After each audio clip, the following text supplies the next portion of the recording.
অনেকেই মানে এখানে বলে না যে আমি ওয়ারেন বাফেটের কে পছন্দ করি, সে তো ওয়ারেন বাফেট যে কাজটা করে আমরা সেম কাজ করবো, হ্যাঁ অ্যানুয়াল রিপোর্ট করবো। তো সিটি ব্যাংকের annual report, okay, city bank annual report. So এখানে যাব, লাস্ট আমরা যে অ্যানুয়াল রিপোর্টটা করবো সেটা হচ্ছে 2024-এরটা, 25-এরটা এখনো আসে নাই। 2025-এ অ্যানুয়াল রিপোর্ট দিবে মেতে, ওকে। আচ্ছা, সো 24-এরটা আমরা করবো। এখন আপনি বলতে পারেন ভাই ইনফরমেশনে তো অনেক ঘাটতি থাকবে, না ঘাটতি থাকবে না, ঠিক আছে। ওই ইনফরমেশন পর ইনফরমেশন মেইনটা চলে আসবে। সো ঘাটতি না, সবারই সেম ইনফরমেশন, ব্যাংক এখনো ইনফরমেশন দেয় না। আপনি যদি মনে করেন যে না 2025-এর ইনফরমেশন হয়তো ইনসাইডারদের কাছে আছে, এরকম কারো কাছেই নেই, কারণ ব্যাংক এখন অ্যানুয়াল রিপোর্টই ছাড়ে নেই। জাস্ট দুইটা নিউজ আসবে আজকে, সেটা হচ্ছে ডিভিডেন্ড কত দিবে, ইপিএস দিবে। ইপিএস আর ডিভিডেন্ড দিয়ে সবকিছু বোঝা যায়। লং টার্ম ইনভেস্টিং যারা করবেন, ইপিএস আর ডিভিডেন্ড দিয়ে হচ্ছে আগামী 2 দিন দাম বাড়বে কি বাড়বে না। বাট যারা লং টার্মে যাবেন তাদের জন্য অ্যানুয়াল রিপোর্ট বেটার। কোন কোন জিনিসগুলো দেখা উচিত অ্যানুয়ালি, হ্যাঁ আমি একটু অ্যানুয়াল রিপোর্টটা ডাউনলোড করে ফেলি। আচ্ছা, তাহলে সিটি ব্যাংকের অ্যানুয়াল রিপোর্ট অনেক বড়, 588 পেজের, আমার এত কিছু দরকার নেই। আমি নিচে আসবো, এখানে হচ্ছে কন্টেন্ট গুলো আছে, যে কোন কোন জিনিসগুলো আমার দেখা লাগে, ওকে। মানে আমি হলে কি করতাম, আমি কি করতাম, ওকে ফাইন। ধরুন সিটি ব্যাংক আমি চিনি না, আমার কোনো আইডিয়া নেই সিটি ব্যাংকের ব্যাপারে, আমি অ্যানুয়াল রিপোর্ট খুললাম। আমি প্রথমে ব্যাংকের বিজনেসটা বোঝার চেষ্টা করি। হ্যাঁ, এখানে একটু বলবেন আমাকে, একটু হাত তুলে বলবেন যে এখানে ব্যাংকিং বিজনেস বুঝেন কয়জন আছে, যেমন আমি ব্যাংকের ব্যবসাটা বুঝি। এটা বললে হবে না যে আমি ব্যাংকে চাকরি করি, অথবা ধরেন মানে ব্যাংকে যারা চাকরি করে তারা একটা ডিপার্টমেন্টে চাকরি করে। পুরো ওভারঅল বিজনেসটা বোঝা কিন্তু ওভারঅল পুরো বিজনেসের পার্সপেক্টিভটা দেখতে হয়। তো এখানে কেউ কে আছেন যিনি ব্যাংকের বিজনেসটা পুরো বুঝেন, মানে প্রভিশনিং থেকে শুরু করে হচ্ছে ব্যাংকের বিজনেস কিন্তু কঠিন, মানে ব্যাংকের বিজনেস মডেলটা অনেক কঠিন। তো এরকম কেউ আছেন? ওকে ফাইন, তাহলে আমরা আজকে বোঝার চেষ্টা করবো। হ্যাঁ, এখানে অনেক কিছু আছে, এগুলো আমাদের দরকার নেই। আমি পারফরমেন্স অ্যানালাইসিস এর ফার্স্টে আসবো। এই যে এটা যেটা আপনারা কি দেখতে পাচ্ছেন, একটু আমাকে জানাবেন। জি, দেখা যাচ্ছে। ঠিক আছে, এই যে পারফরমেন্স অ্যানালাইসিস এই শব্দটা থাকবে মাস্ট, ঠিক আছে। Stakeholder information and performance analysis, এই পুরা পার্টটা আমার একটু একটু করে দেখা লাগবে। তার মধ্যে আমি ফার্স্টে যেটা দেখবো সেটা হচ্ছে 5 ইয়ার পারফরমেন্স। এই যে 5 ইয়ার, আমার ব্যাংকের 5 ইয়ার পারফরমেন্স, এটা কত নাম্বার পেজে, 144 নম্বর, ঠিক আছে। ওকে ফাইন, এটা দেখে আমি আসলে ব্যাংকের বিজনেস মডেল মোটামুটি বুঝে যাব। 144 নম্বর পেজে আমরা যাই, 150, 144, 161। ওকে, এটা হচ্ছে আমার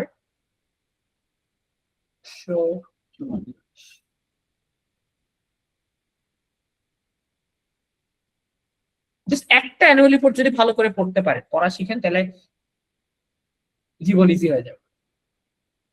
ওকে, এই যে 5 ইয়ার পারফরমেন্স, ঠিক আছে।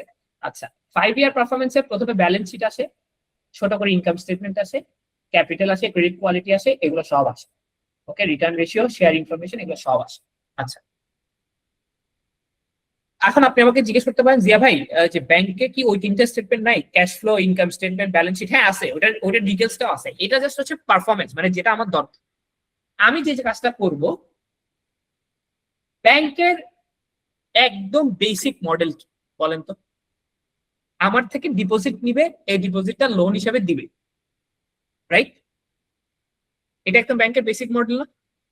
আমার থেকে 100 টাকা ডিপোজিট নিল, 100 টাকা লোন দিল, লোনের উপর যে ইন্টারেস্টটা আসবে ওটা থেকে কিছু ইন্টারেস্ট আমাকে দিবে, মাঝখানে যে টাকাটা থাকবে ওইটা হচ্ছে ব্যাংকের ইনকাম, রাইট? একদম ইজি ভাষায় নাকি? এই পার্টটা কেউ আসেন জেনে বুঝেন নাই যে ভাই এই পার্টটা আমি বুঝি নাই, যে ব্যাংকের বিজনেসটা, রাইট? ওকে, তাহলে আমার ফার্স্ট যে জিনিসটা দেখা লাগবে সেটা হচ্ছে ব্যাংকের কাছে কতগুলো ডিপোজিট আছে। কারণ ব্যাংকিং বিজনেস গ্রো করবে ডিপোজিট গ্রো করলে। কারণ ব্যাংকের ব্যবসা, প্রতিটা ব্যবসার একটা কাঁচামাল থাকে, ওষুধের ব্যবসা ওষুধের কাঁচামাল, জুতার ব্যবসায় হচ্ছে লেদার কাঁচামাল। ব্যাংকের ব্যবসার কাঁচামাল হচ্ছে ডিপোজিট। পৃথিবীতে যত ব্যাংক দেউলিয়া হয়েছে 100%, পৃথিবীর যত ব্যাংক দেউলিয়া হয়েছে 100 ব্যাংক গুলা সব দেউলিয়া হয়েছে ডিপোজিট উঠে যাওয়ার কারণে। যেমন ইসলামী ব্যাংক, দেউলিয়া হয়তো হয়তো হইতো না, উঠে দাঁড়াতে পারতো, কিন্তু কি হয়েছে, মানুষজন যে কাজটা করছে ডিপোজিট নিয়ে ফেলছে ব্যাংক থেকে। So city bank, BRAC bank, যেগুলো আপনি ভালো মনে করতেছেন, এগুলো যদি কালকে কোনো কারণে যদি এগুলোর অবস্থা খারাপ হয়, খারাপ বলতে এরকম না যে ধরেন নাম খারাপ হয়ে গেল, মানুষ ডিপোজিট তোলা শুরু করছে, ব্যাংকিং বিজনেস আগামী 5 বছরের মধ্যে বন্ধ, বন্ধ না মানে দেউলিয়ার পথে চলে যাবে। সো ফার্স্টে দেখতে হবে ডিপোজিট বাড়তেছে, 5 বছরের ইতিহাস কি বলে। 2020 সালে তাদের ডিপোজিট ছিল 25,000 কোটি টাকা, এই যে এটা।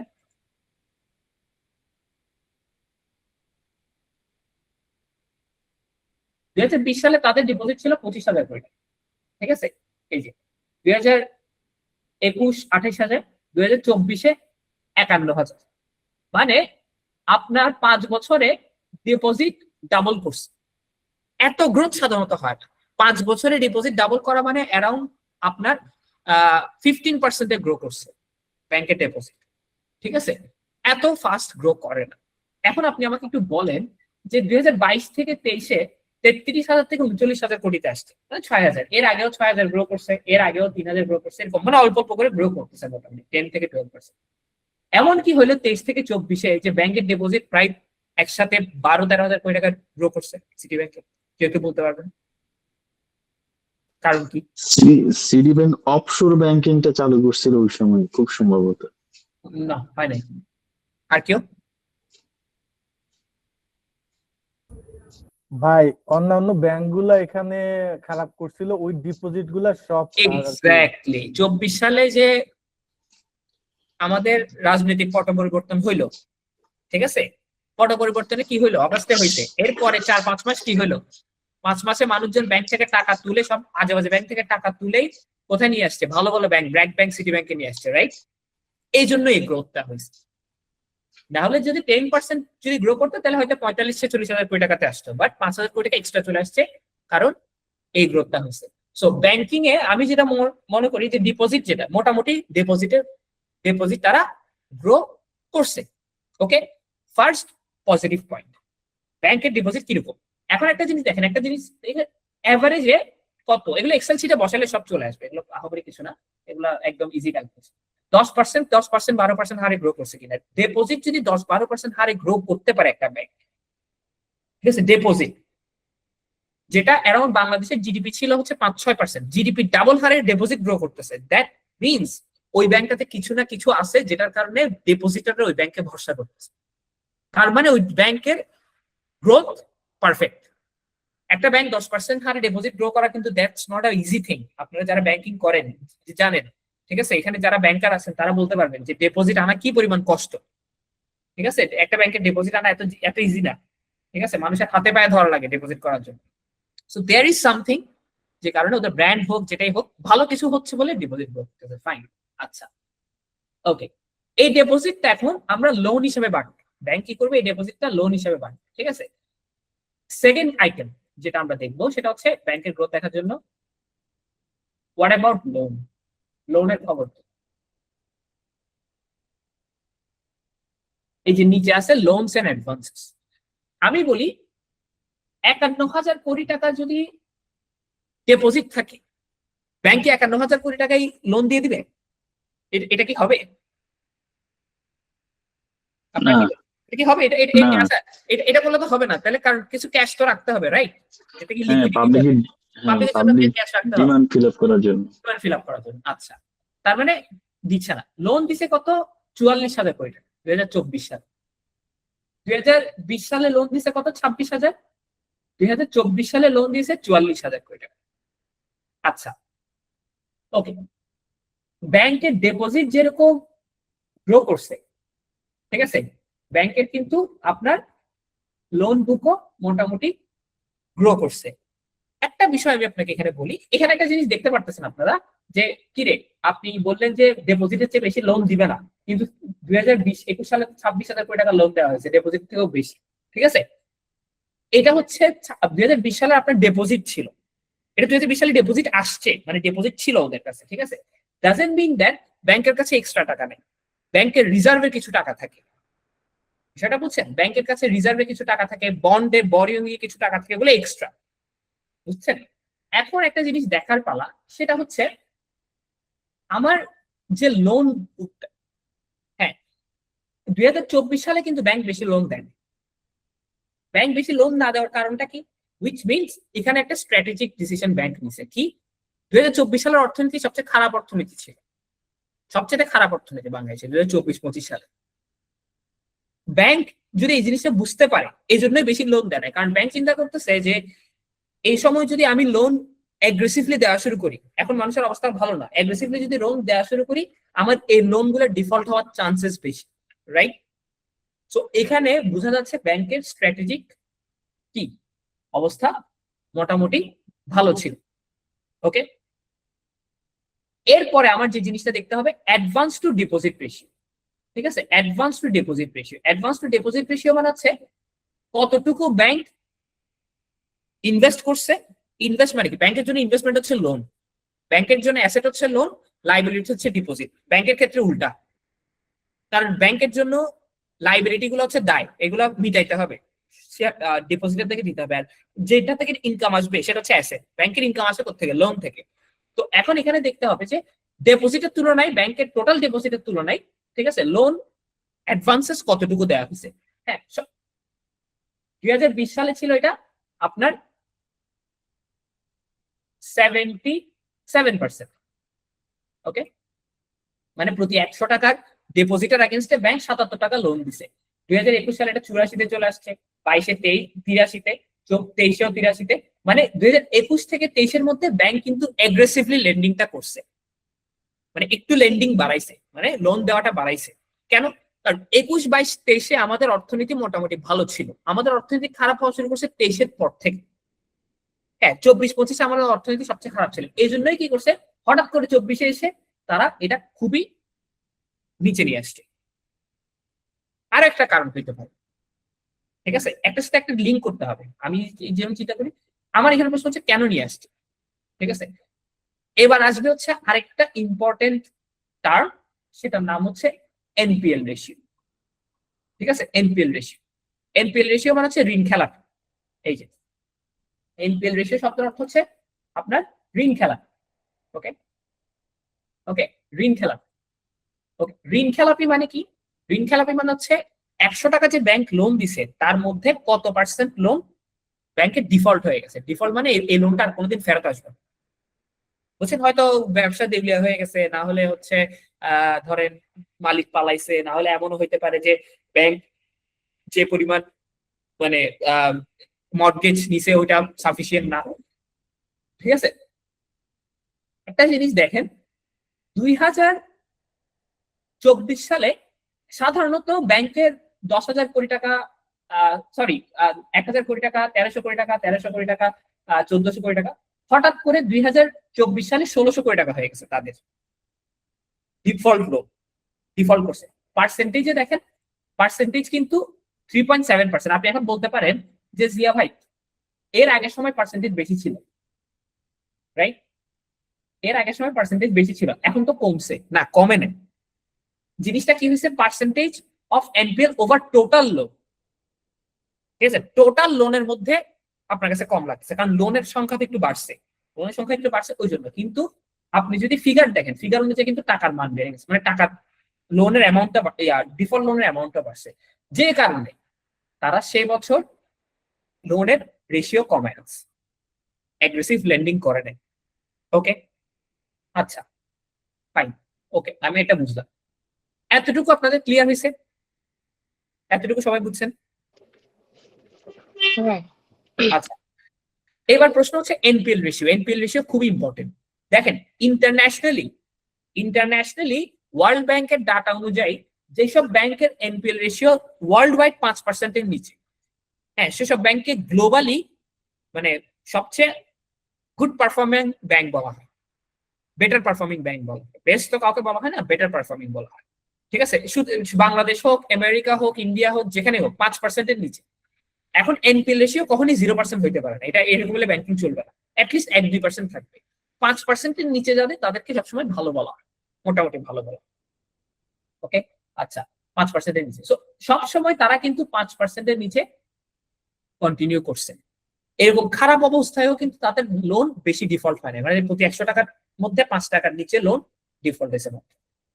ওকে ফাইন, ভালো, ঠিক আছে। এটা গেল, এটা আমার second good point. First good point ছিল ডিপোজিট, সেকেন্ড গুড পয়েন্ট হচ্ছে লোন ডিফল্ট করতেছে কিনা, কারণ লোন ডিফল্ট করলে ব্যাংকের ইনকাম কমে যাবে, এটা একটু পরে দেখব। আচ্ছা, এই গেল এটা। আর্নিং অ্যাসেট, ঠিক আছে, আর্নিং অ্যাসেট। আর্নিং অ্যাসেট মানে হচ্ছে যে ব্যাংকের টোটাল অ্যাসেটের মধ্যে, টোটাল তো ব্যাংকে শুধু অ্যাসেট লোন না, অনেক অ্যাসেট আছে, যেমন লোন দিছে, তারপর হচ্ছে আপনার ট্রেজারিতে বিনিয়োগ করা আছে। ট্রেজারি মানে বুঝছেন, গভর্নমেন্টের সঞ্চয়পত্র টাইপের, মানে ট্রেজারি বন্ড। ব্যাংক চাইলে ট্রেজারি বন্ডে বিনিয়োগ করতে পারে, আরো বিভিন্ন বন্ডে বিনিয়োগ করতে পারে, অনেক জায়গায় বিনিয়োগ করতে পারে। ব্যাংকের টাকা অনেক জায়গায়, শেয়ার মার্কেটেও বিনিয়োগ আছে ব্যাংকে, আপনি জানেন সিটি ব্যাংকের শেয়ার মার্কেটেও বিনিয়োগ আছে, এটাও দেখতে পারবো আমরা। আচ্ছা, টোটাল অ্যাসেট তাদের 2024 সালে 69,000 কোটি টাকা, তার মধ্যে 56,000 কোটি টাকা অ্যাসেটই আর্নিং। আর্নিং মানে বুঝছেন, মানে কামাচ্ছে টাকা, কামাচ্ছে। বাকি কিছু অ্যাসেট ক্যাশে রেখে দিতে হয়, মানে ওগুলো আর্নিং না, মানে অ্যাসেট আছে, ওগুলো অ্যাসেট যে চলে গেছে তা না, বাট অ্যাসেটটা আর্ন করতেছে না, আমার জমা রেখে দিতে হয়েছে, অথবা এগুলো কোনো দিকে ইনভেস্ট করে না, তার অনেক কারণে রাখতে পারে। বললাম না, ব্যাংকিং অনেক কঠিন একটা জিনিস। আর্নিং অ্যাসেট মোটামুটি বাড়ছে, এটা একটা ভালো জিনিস, আর্নিং অ্যাসেটে গ্রোথ আছে। তার মানে ব্যাংকের আর্নিং অ্যাসেট যদি বাড়ে, হুইচ মিনস ব্যাংকের ইনকাম বাড়ে। ওকে, এই হচ্ছে গেল। সেকেন্ড যে জিনিসটা দেখতে হবে, গভর্নমেন্ট সিকিউরিটিজে কত ইনকাম আছে, মানে গভর্নমেন্টের কাছে কতটুকু ইনভেস্ট করছে ব্যাংক। দেখেন, টোটাল ব্যাংকের ইনভেস্টমেন্ট ছিল, হ্যাঁ লোন বাদে অন্য ইনভেস্টমেন্ট ছিল হচ্ছে 13,000 কোটি টাকা 2024 সালে। সেটা 2020 সালে ছিল মাত্র 4,600 কোটি টাকা, এটা 3 গুণ করছে 5 বছরে। এটা 2023 সালেও ছিল অনেক কম, দেখেন 7,000 কোটি টাকা মাত্র, কিন্তু 2024 সালে এসে ডাবল করে হচ্ছে। কেন, কোথায় থেকে ডাবল হয়েছে দেখি। গভর্নমেন্ট সিকিউরিটিজে দেখেন, গভর্নমেন্ট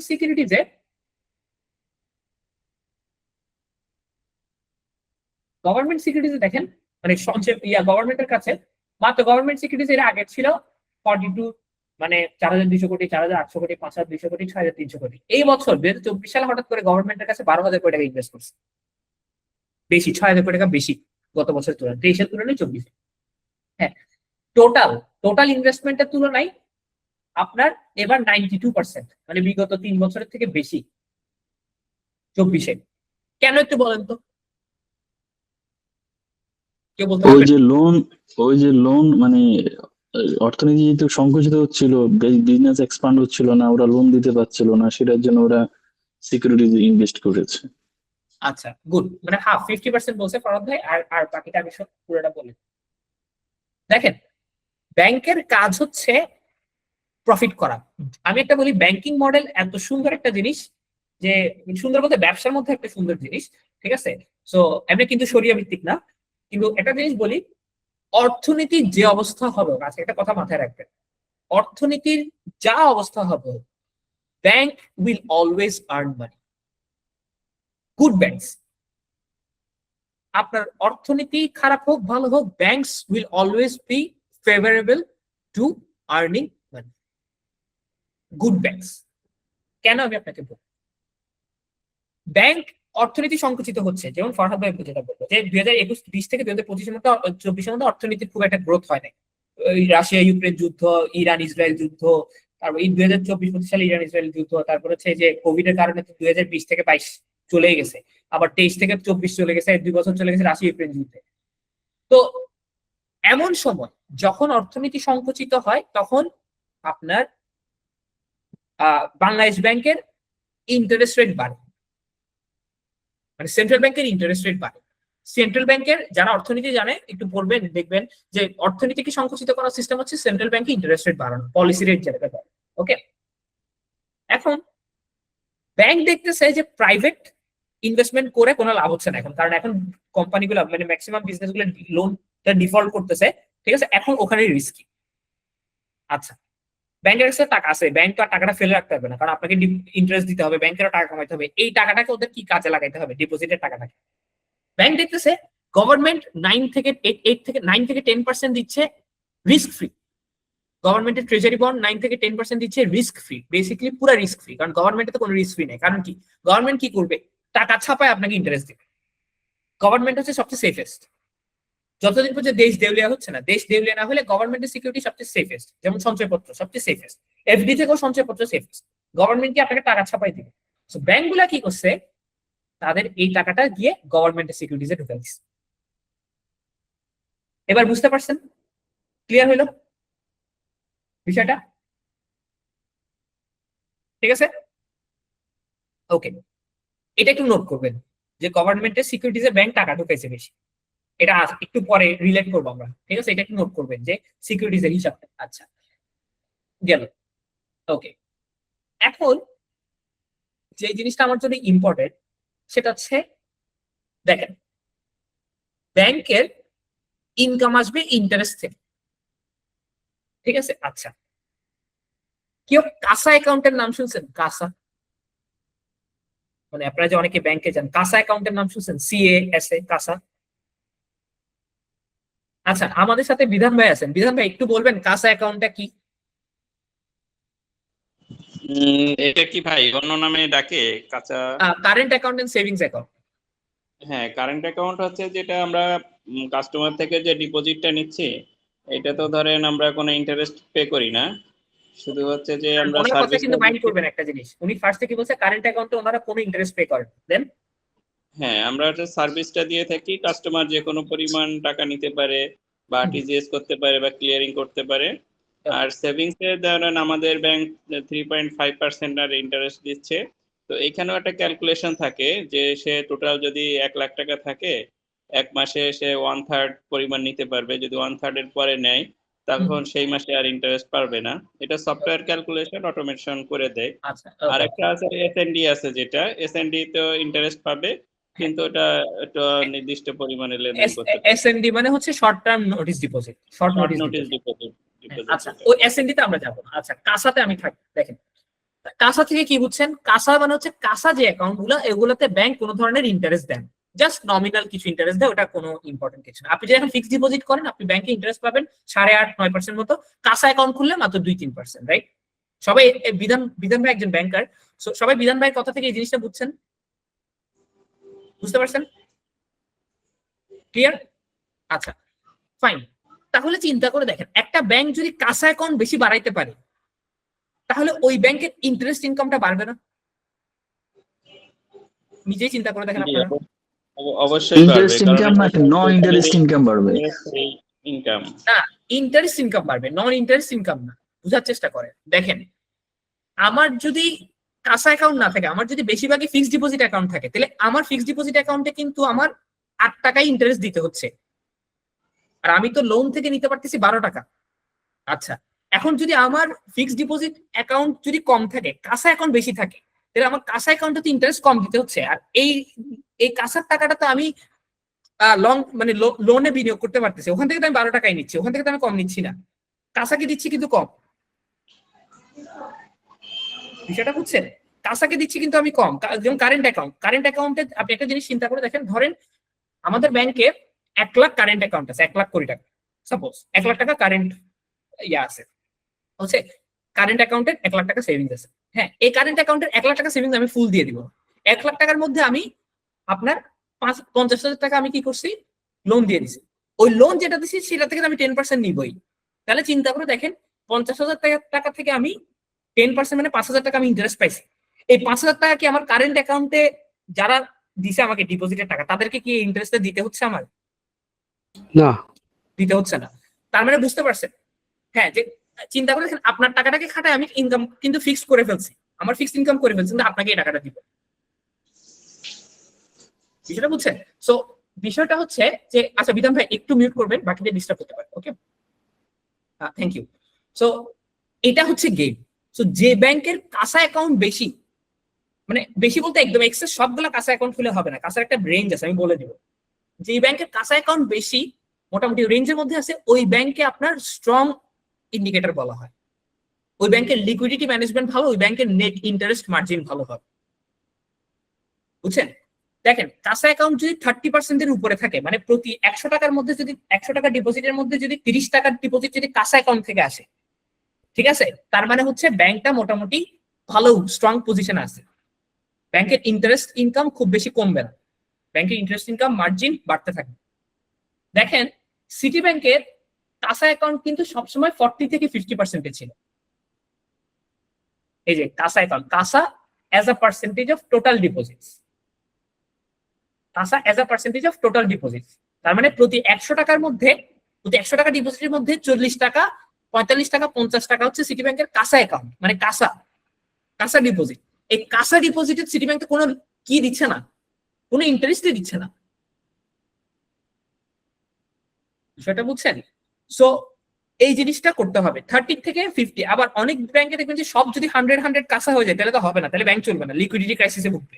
আর লোন যেগুলো দিবে ওই লোন থেকে তো লোনটা তো লং টার্ম, লোন কিন্তু লং টার্ম, ঠিক আছে? এটা হচ্ছে শর্ট টার্ম।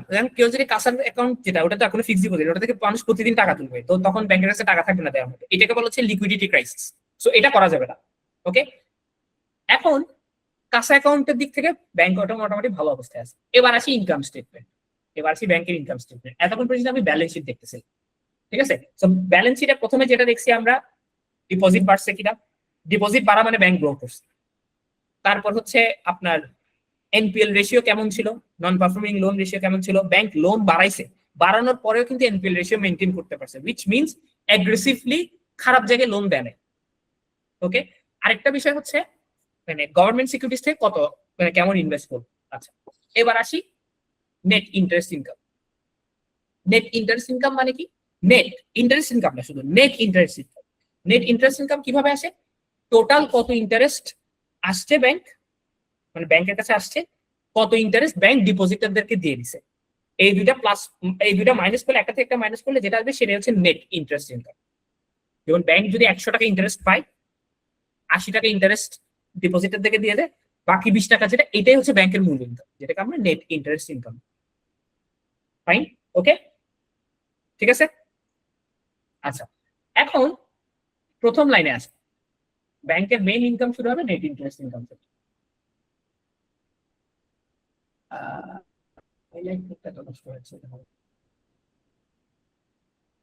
ওকে, সো এক্সক্লুডিং ইনভেস্টমেন্ট ইনকাম, মানে এখানে শুধু ইন্টারেস্ট ইনকাম, এখানে কোনো ইনভেস্টমেন্ট ইনকাম।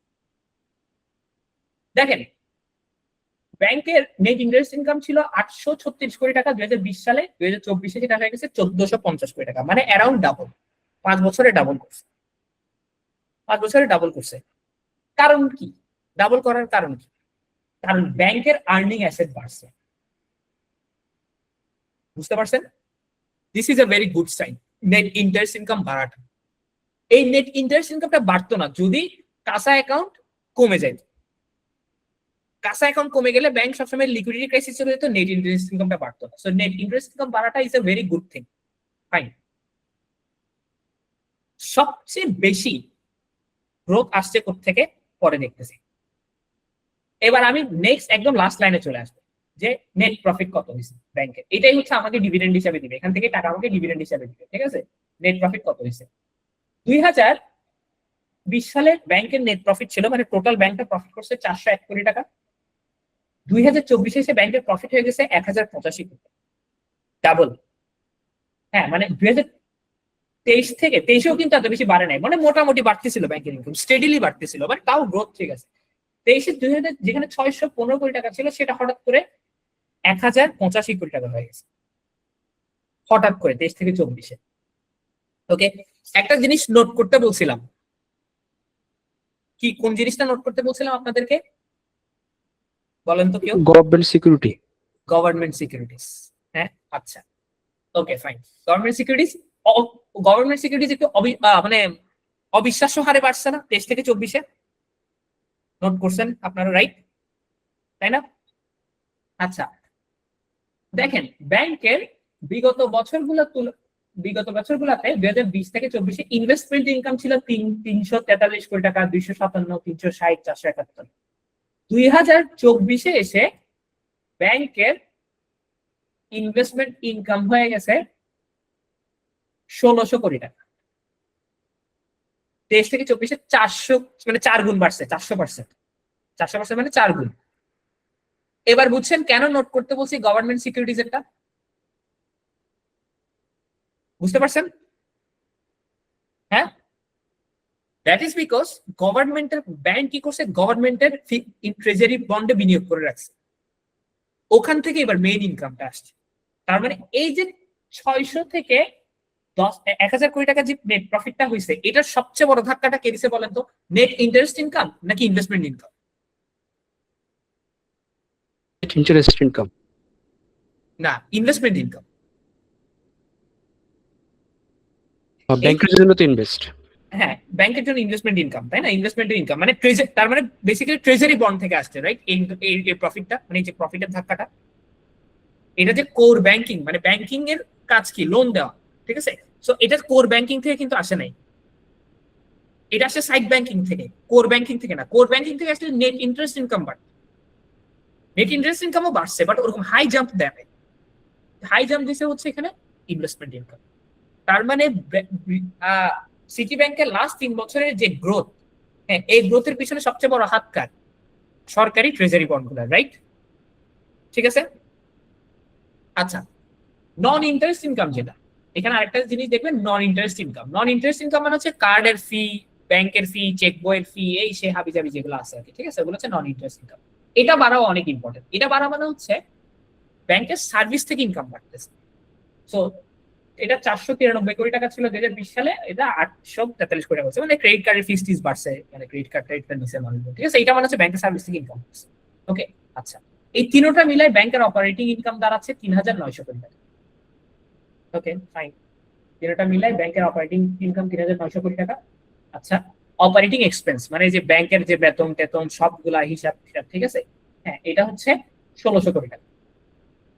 তো এটা থেকে এটা বাদ দিলে লাস্টে যেটা আসবে সেটা হচ্ছে অপারেটিং প্রফিট, ব্যাংকের অপারেটিং প্রফিট। ওকে, তাহলে 3900 কোটি থেকে আপনি 1600 কোটি যদি বাদ দেন, অপারেটিং এক্সপেন্স যদি বাদ দেন, 2300 কোটি টাকা অপারেটিং প্রফিট, ঠিক আছে? আচ্ছা, অপারেটিং প্রফিট থেকে ব্যাংক কিন্তু, এখন আপনি বলতে পারেন অপারেটিং প্রফিটের মতো কোনো কাজ নাই, আমরা যেটা শিখছি অপারেটিং প্রফিটের পরে ইনকাম ট্যাক্স দিবে, ইনকাম ট্যাক্সের পর ব্যাংক নেট প্রফিট দেখায়। না, এখানে ইনকাম ট্যাক্স আসবে পরে। ব্যাংকের মেইন প্রফিটের মাঝখানে ইনকাম ট্যাক্সের আগে আরো একটা খুব ইম্পর্টেন্ট জিনিস আসে, যেটার নাম হচ্ছে প্রভিশন। প্রভিশন, ঠিক আছে? প্রভিশন বোঝার চেষ্টা করবেন, প্রভিশন জিনিসটা কি। ব্যাংকিং বিজনেসে ব্যাংকের কাছে অনুমান করতে হয় যে আগামীতে কতগুলা লোন ডিফল্ট করতে পারে, এই রিস্কটা সবসময় থাকবে। কোনো ব্যাংকিং বিজনেস আপনার একদম স্টেবল ওয়াইজ চলবে না। ওদের কাছে ব্যাংকের ম্যানেজমেন্টের দায়িত্ব হচ্ছে আগামীতে কেমন লোন ডিফল্ট করতে পারে। ওদের কাছে মাথায় আসে অথবা রিলিজ করা আছে যে এই লোনগুলো ভালো যাচ্ছে না, এগুলো ডিফল্ট করার চান্সেস বেশি। সো এই ডিফল্ট লোনগুলা কভার করার জন্য, ব্যাংকের যে কাজটা করতে হয়, একটা প্রভিশন সাইড করে রাখতে হয় আগে থেকে। যে টাকাটা ব্যাংক আগে থেকে সাইড করে রাখে সেটার নাম হচ্ছে প্রভিশন। একদম সোজা হিসাব। ধরেন আপনি ইনকাম করতেছেন, আপনি একটা সাপোজ একটা মোটরসাইকেল কিনলেন, মোটরসাইকেল আপনি ইনকাম করতেছেন। আপনি কি যে কাজটা করলেন, মোটরসাইকেলে যে ইনকামটা আসতেছে তেলের খরচ সব বাদ দিয়ে প্রতি মাসে মোটরসাইকেলটা আপনাকে ধরেন 1 লাখ টাকা ইনকাম দিচ্ছে, তেলের খরচ বাদ দিয়ে 30,000 টাকা ইনকাম দিচ্ছে। আপনি 30,000 টাকা পকেটে ঢুকাচ্ছেন, আপনি বলতেছেন এই 30,000 টাকা থেকে প্রতি মাসে আমি 5,000 টাকা করে রেখে দিই। কেন?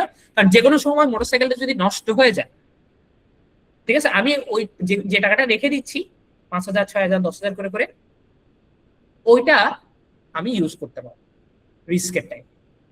এটাকে বলা হচ্ছে প্রভিশন। সো ব্যাংকের কাছে যখনই মনে হয় যে অর্থনীতির অবস্থা ভালো না, আমাদের লোন সামনে ডিফল্ট করতে পারে, ব্যাংক কি করে আগে থেকেই প্রভিশন রেখে দেয়।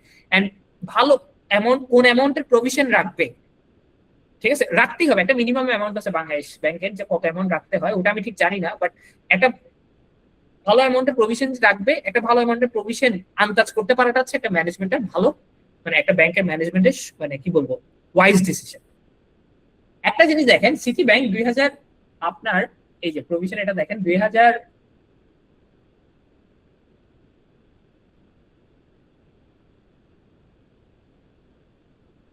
2020 সালে তারা প্রভিশন রাখছে মাত্র 64 কোটি টাকা, ঠিক আছে? 2020 সালে তারা খুব বেশি প্রভিশন রাখে নাই। ওকে, 2021 থেকে প্রভিশন রাখা শুরু করছে 254 কোটি, 294 কোটি, 281 কোটি, 3 গুণ বাড়াই ফেলছে। কারণ কি? কারণ 2020 কোভিড এর পর থেকে কিন্তু বোঝা গেছে যে অর্থনীতির অবস্থা টালমাটাল হয়ে যাবে। হ্যাঁ, ব্যাংক তো বুঝতেছে যে অনেকে এরকম ব্যবসা বাণিজ্য বন্ধ, অনেকগুলো ব্যাংক লোন ডিফল্ট করবে, এই করবে সেই করবে, ঠিক আছে। এই জন্য ব্যাংক আগে থেকে টাকা রাখা শুরু করছে। 2025-এ এসে ব্যাংক সবচেয়ে বেশি প্রভিশনটা রাখছে, সরি 24-এ এসে কোন সিটি ব্যাংক 525 কোটি টাকার প্রভিশন রাখছে, ডাবল। কেন? কারণ 2024-এ সিটি ব্যাংক বুঝতে পারছে যে 2024-এর অবস্থা খুব খারাপ ছিল। কারণ কি, এই যে দেখেন এনপিএল রেশিও ওদের 200 কোটি টাকা বেড়ে গেছে, এনপিএল 1400 কোটি থেকে 1600 কোটি চলে গেছে। তো ওরা বুঝতেছে যে একটা অনেক বড় অ্যামাউন্ট সব ব্যাংকেরই ডিফল্ট হচ্ছে, এটা ব্যাংকের সব ব্যাংকের এটা হবেই। কারণ ভালো ব্যবসাগুলো খারাপ হয়ে গেছে, কিছু করার নেই। আপনি যে বলেন মানুষ যে টাকা নিয়ে পারাইছে না, অনেক মানুষের আসলে ব্যবসা নষ্ট হয়ে গেছে, ভালো ভালো কোম্পানি। এই জন্যই তারা কি করছে, এই প্রভিশনটা বাড়ায় রাখছে, যাতে পরবর্তীতে কেমন অর্থনীতি হচ্ছে, যেমন বলে না যে যখন আমাদের মনে হয় যে আমার সামনে চাকরি বাকরি টালমাটাল যাবে, দেশের পরিস্থিতি ভালো না, তখনই আমরা টাকা সেভ করে রাখি এক পাশে বেশি। আর যখন আমাদের কাছে সবকিছু শান্তি লাগে, পজিটিভ লাগে, তখন আমরা একটু টাকা বেশি খরচ করি, সেভ একটু কম করি। ব্যাংকের ক্ষেত্রেও সেম। এরা কি করছে, এই যে 2024-25 সালে বুঝে যাচ্ছে হঠাৎ করে সরকারের পতন হইলো, সামনে কি হবে না হবে, নির্বাচন হবে নাকি কি হবে, এই জন্য তারা 2024 সালে একটু বেশি প্রভিশন দিচ্ছে। এই বেশি প্রভিশন লাগার কারণে প্রভিশনটা মাইনাস হয়েছে, প্রফিট বিফোর ট্যাক্স হচ্ছে 1700 কোটি টাকা। বুঝতে পারছেন? এবং ট্যাক্স তো অ্যাজ ইউজুয়াল, ব্যাংকের ট্যাক্স হচ্ছে 35%, ওইটা 35% দিয়ে ব্যাংকের কাছে 1085 কোটি টাকা প্রফিট আছে। ব্যাংক যদি এই বছর ধরেন 2025 সালে যদি ব্যাংক প্রভিশন বেশি না রাখতো, ঠিক আছে, 525 কোটি না রেখে যদি 281 কোটি রাখতো, তাহলে এই প্রফিটটা এখানে আরো 200 কোটি টাকা যোগ হইতো, মানে ট্যাক্স ফ্যাক্স কাটে আরো 150 কোটির মতো যোগ হইতো। বুঝতে পারছেন? This is the banking business. এমনও হইতে পারে যে এই বছর 2025 সালে এমনও হইতে পারে, 2025 সালের কি তুমি মেয়েতে আসবেই, এমনও হইতে পারে যে অপারেটিং প্রফিট অনেক বেশি আসছে, 3000 কোটি টাকা আসছে সাপোজ, কিন্তু নেট প্রফিট বাড়ে নাই। কেন? কারণ প্রভিশন বেশি রাখছে, হইতেই পারে, ঠিক আছে। সো এই এখন আপনি বলতে পারেন যে প্রভিশন কেন রাখবে, আমাকে টাকা দেন না। ব্যাংকিং বিজনেসে প্রভিশন রাখাটা হচ্ছে জরুরি, কারণ ব্যাংকটা তো চলতে হবে সামনে। আপনাকে যদি প্রফিটের টাকা যদি বেশি দিয়ে দেখায় দেয়, এখান থেকে ডিভিডেন্ড দিতে হবে, ব্যাংকে তো সামনে চলা লাগবে, রাইট? আপনি তো কালকে বসে শেয়ার বিক্রি করে চলে যাবেন, ব্যাংক তো আর মানুষের আমানত কালকে জমা দিয়ে চলে যেতে পারবে না, তাই না? ওদের তো এটা রাখা লাগবে। সো এই জন্যই ব্যাংক কি করে, প্রভিশনটা রাখে। বুঝতে পারছেন?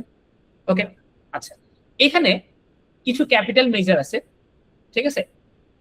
এই ক্যাপিটাল মেজারটা আসলে আমাদের মানে অ্যানালাইসিসের জন্য দরকার নেই, আমরা করি, বাট আপনাদের জন্য দরকার নেই খুব একটা, এটা আপনারা খুব একটা এটার যাতে যাওয়ার দরকার নেই। হ্যাঁ, এই গেল হচ্ছে ব্যাংক, এটা হচ্ছে কমপ্লিটলি ব্যাংকের বিজনেস। ওকে, এবার এটা দিয়ে আমি মোটামুটি বুঝলাম। এবার আসবো নিচে। হ্যাঁ, ব্যাংকের এক্সপোর্টের ইনকাম কেমন, ঠিক আছে। এক্সপোর্টের ইনকামে যে দেখছি 12,000 কোটি টাকার এক্সপোর্ট করছে তারা, 18,000 কোটি, 27,000 কোটি, 27,000 কোটি, 38,000 কোটি। ইম্পোর্টের ইনকাম হচ্ছে এইটা।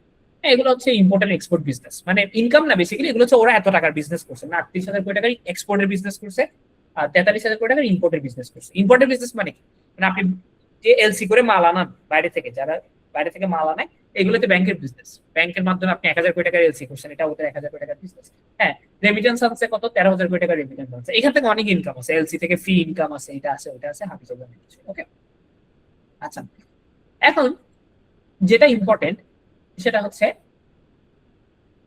নেট ইন্টারেস্ট মার্জিন, ব্যাংকের নেট ইন্টারেস্ট মার্জিন, ঠিক আছে।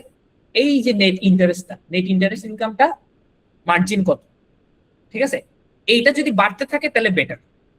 এটা বাড়তে থাকা মানে বাড়তে বাড়তে 10%-এর উপর চলে যায় না, মানে কখনোই 10%, 8% উপর যায় না, বাট এটা একটা মানে 10%-এর নিচে থাকবে, কারণ ব্যাংক তো 10 টাকার বেশি প্রফিট করতে পারবে না প্রতি 100 টাকা, ঠিক আছে। এমন কখনো হবে না যে ব্যাংক আপনাকে 14 টাকা কি বলবো লোন থেকে নিচ্ছে, 2 টাকা ডিভিডেন্ড ইন্টারেস্ট দিচ্ছে, এটা এমন হয় না। ডিপোজিটের রেটটাও কিসের সাথে, মানে ইয়ার সাথে বাড়তে থাকে, আপনার লোনের সাথে, ঠিক আছে। সো যে যত কম দিতে পারে, ওই স্প্রেডটা যে যত, ওই মাঝখানে মার্জিনটা যে যত মেনটেন করতে পারে, সেটা কারণ এক্সেসিভলি কেউ মেনটেন করতে পারে। তো এটা একটা গুড, ভালো দিক। নেট ইন্টারেস্ট মার্জিন বাড়ছে, ব্যাংকের ডাবল হয়েছে, তার মানে ব্যাংক এফিশিয়েন্ট হয়েছে, আপনি বলতে পারবেন যে ব্যাংক মোটামুটি এফিশিয়েন্ট হয়েছে, ঠিক আছে।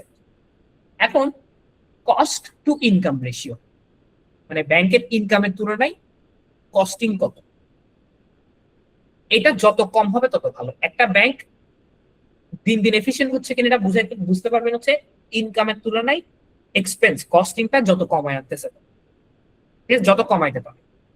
এখন এখানে দেখেন ব্যাংকের কস্ট টু ইনকাম রেশিও হচ্ছে আমি দেখবো 57% ছিল, মানে প্রতি 100 টাকায় 58 টাকা 60 টাকা তাদের ইনকাম কস্টিং থাকতো প্রতি 100 টাকার ইনকামের মধ্যে। এখন এটা কমাইতে কমাইতে 41 টাকায় নিয়ে আসছে। Very good, very good. মানে 5 বছরে তারা এফিসিয়েন্সির দিকে গেছে। ওকে, আরেকটা ইম্পর্টেন্ট বিষয় সেটা হচ্ছে operating profit per employ. Operating profit per employ মানে প্রতিটা এমপ্লয়ি, মানে এমপ্লয়ি গুলাকে ব্যাংক ঠিক মতো খাটাইতে পারতেছে কি, ঠিক আছে। একটা জিনিস দেখেন, এই ব্যাংকের অপারেটিং প্রফিট পার এমপ্লয়ি ছিল 2020 সালে অ্যারাউন্ড 1.6 বিলিয়ন, মানে প্রতি এমপ্লয়ি থেকে প্রতি এমপ্লয়ি অনুযায়ী 16 লাখ টাকা ব্যাংকের প্রফিট ছিল, অপারেটিং প্রফিট, ঠিক আছে, প্রতি এমপ্লয়িতে। সেটা হয়ে গেছে এবছর 43 লাখ। তার মানে এমপ্লয়ীদেরকে এফিসিয়েন্টলি খাটানো গেছে, এমপ্লয়ি এফিসিয়েন্সি মাচ বেটার ব্যাংকের। ওকে, আর এখানে আরেকটা আছে অপারেটিং প্রফিট পার ব্রাঞ্চ, ঠিক আছে, এটাও আছে। ওকে, এখন এখানে আর তেমন কিছু নাই। এখানে এই দুইটা হচ্ছে আবার ইম্পর্টেন্ট, উপরের দুইটা লাইন, সেটা হচ্ছে রিটার্ন অন ইকুইটি। আমরা পড়ছিলাম রিটার্ন অন ইকুইটি, ঠিক আছে, আরেকটা হচ্ছে রিটার্ন অন অ্যাভারেজ অ্যাসেটস। আমরা গত ক্লাসে রিটার্ন অন ইকুইটি এবং রিটার্ন অন ক্যাপিটাল এমপ্লয়েড করছিলাম। এখানে ব্যাংকের ক্ষেত্রে রিটার্ন অন ইকুইটির সাথে রিটার্ন অন অ্যাভারেজ অ্যাসেটস আসে, মানে অ্যাভারেজে প্রতি অ্যাসেটের থেকে ব্যাংক কত টাকা কামাচ্ছে, ঠিক আছে। এটা যদি রিটার্ন অন ইকুইটি যদি 15% কাছাকাছি হয়, 15% উপরে হয়, তাহলে এফিশিয়েন্ট, তাহলে বলবেন ব্যাংকের এফিসিয়েন্সি মেনটেন করছে ব্যাংক। আর রিটার্ন অন অ্যাভারেজ অ্যাসেট যদি 1% উপরে হয় বেটার, 2% উপর হলে বেস্ট, বাট 1% উপর হলে better. So return on average equity দেখেন সবসময় 15% আশেপাশে ছিল, এবছর একটু বেড়ে গেছে 26.1%। রিটার্ন অন অ্যাভারেজ অ্যাসেট সবসময় 1% উপরে ছিল। ওকে, এই গেল আমার প্রোডাক্টিভিটি, মানে ব্যাংকের এফিসিয়েন্সি রেশিও। এই যে এফিসিয়েন্সি, এগুলো দিয়ে বোঝা যাবে ব্যাংক এফিসিয়েন্ট হচ্ছে কিনা দিন। ওকে, এরপরে আসে লাস্টে শেয়ার ইনফরমেশন, ঠিক আছে। শেয়ার ইনফরমেশনে আপনি আসলে ব্যাংকের দাম দেখতে পারবেন, আর কিছুই, ঠিক আছে। ব্যাংকের দাম দেখতে পারবেন, ডিভিডেন্ড কত দিছে, ঠিক আছে, হ্যাঁ, পি রেশিও দেখতে পারবেন। ওকে, এখান থেকে আপনি একটা ধারণা নিতে পারবেন যে ব্যাংকের বর্তমান অবস্থা আন্ডার ভ্যালু নাকি ওভার ভ্যালু। দেখেন 2020 থেকে শুরু করে আপনার দেখেন 2020 থেকে শুরু করে এই হচ্ছে আপনার ব্যাংকের, আমার যা যা লাগবে, ইপিএস লাগবে, এই যে ইপিএস আমি হাইলাইট করে দিচ্ছি সবগুলো আপনাদেরকে। এই যে ইপিএস গেল, ঠিক আছে, পি রেশিও গেল, ঠিক আছে, এনএভি, এনএভি গেল। ব্যাংকের জন্য এনএভি অনেক ইম্পর্টেন্ট। হ্যাঁ, টোটাল ডিভিডেন্ড যাবে, ঠিক আছে। ওকে, এখন সেটা হচ্ছে যেটা যেটা দেখবো আমরা, ইপিএস 3 টাকা 90 পয়সা থেকে 8 টাকায় চলে আসছে। আমরা এর আগে দেখে আসছি কিসের জন্য ইপিএসটা বাড়ছে। ইপিএস বাড়ার কারণটা আমরা সব দেখলাম, তাই না, যে ট্রেজারি ইনকাম থেকে আসছে, এটা আসছে। হ্যাঁ, মার্কেট প্রাইস খুব একটা বাড়ে না, 2024-এ মার্কেট প্রাইস একটু কম ছিল, ঠিক আছে। আচ্ছা, আমি সবসময় একটা কথা বলি, শেয়ার বাজার যেমন করবে করুন, ভালো কোম্পানি সবসময় ভালো করেই যাবে, সেটা জাস্ট একটু সময়ের ব্যাপার, লং টার্মে সময়ের ব্যাপার। হ্যাঁ, লং টার্মে সময়ের ব্যাপার, ভালো কোম্পানি সবসময় ভালো করেই যাবে, ঠিক আছে। অনেকেই বলে, যেমন আপনি জানেন যে 2024 থেকে 2026 পর্যন্ত ডিএসসি মার্কেট কেমন, কিছুই করে নাই, 5000 6000 4800 পয়েন্ট থেকে 5000 পয়েন্টের মধ্যে, আহামরি কিছুই করে নাই। কিন্তু আমি একটা জিনিস বলছি যে লং টার্মে যদি আপনি ইনভেস্টর হন ভালো কোম্পানিতে, আপনি প্রাইস অ্যাপ্রিসিয়েশন পাবেন। আমি একটা জিনিস আপনাকে দেখাই, ইপিএস বাড়ছে, জাস্ট আমি আপনাকে 3টা জিনিস বলবো, এই 3টা জিনিস একটু দেখবেন, তারপর আপনারা আমাকে একটু আনসার দিবেন।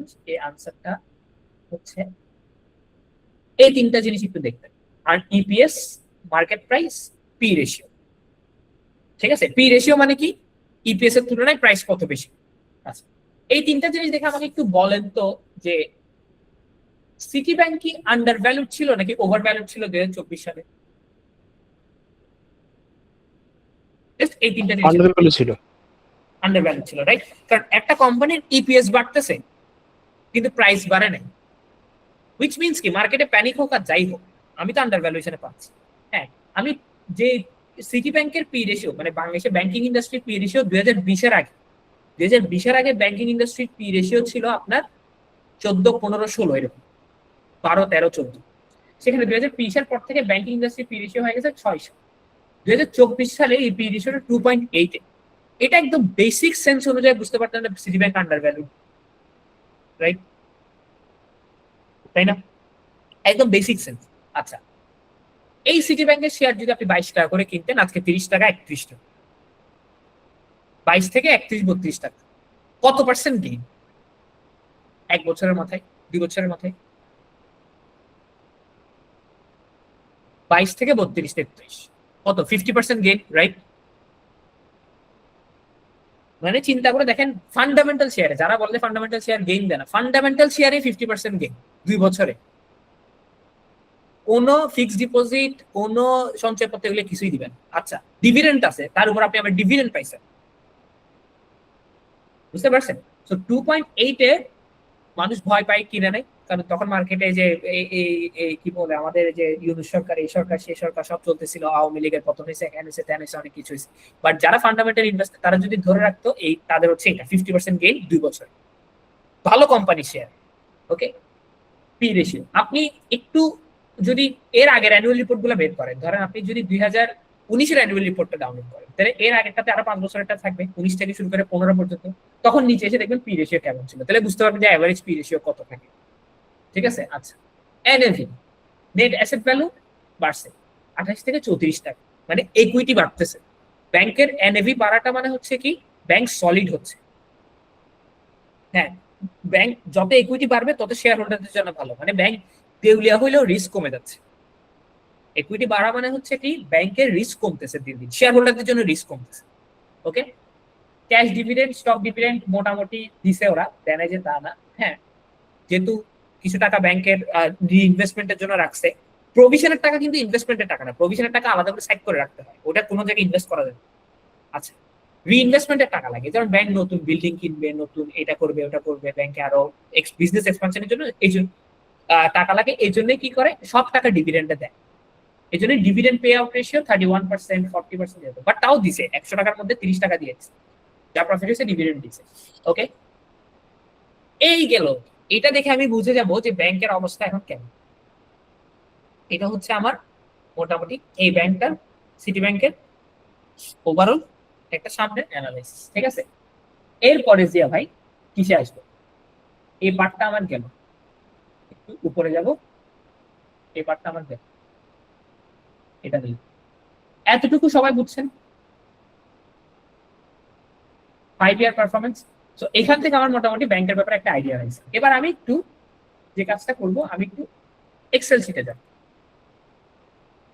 ওকে, আচ্ছা, এক্সেল শিটে আমরা তো তখন দেখলামই যে ব্যাংকের net interest income, net interest margin, ঠিক আছে, এইটা নেট ইন্টারেস্ট মার্জিন ভুল আছে আমার এখানে ক্যালকুলেশনে ভুল আছে, বাট ইনকাম ঠিক আছে, নেট ইন্টারেস্ট ইনকাম মোটামুটি বাড়ছে।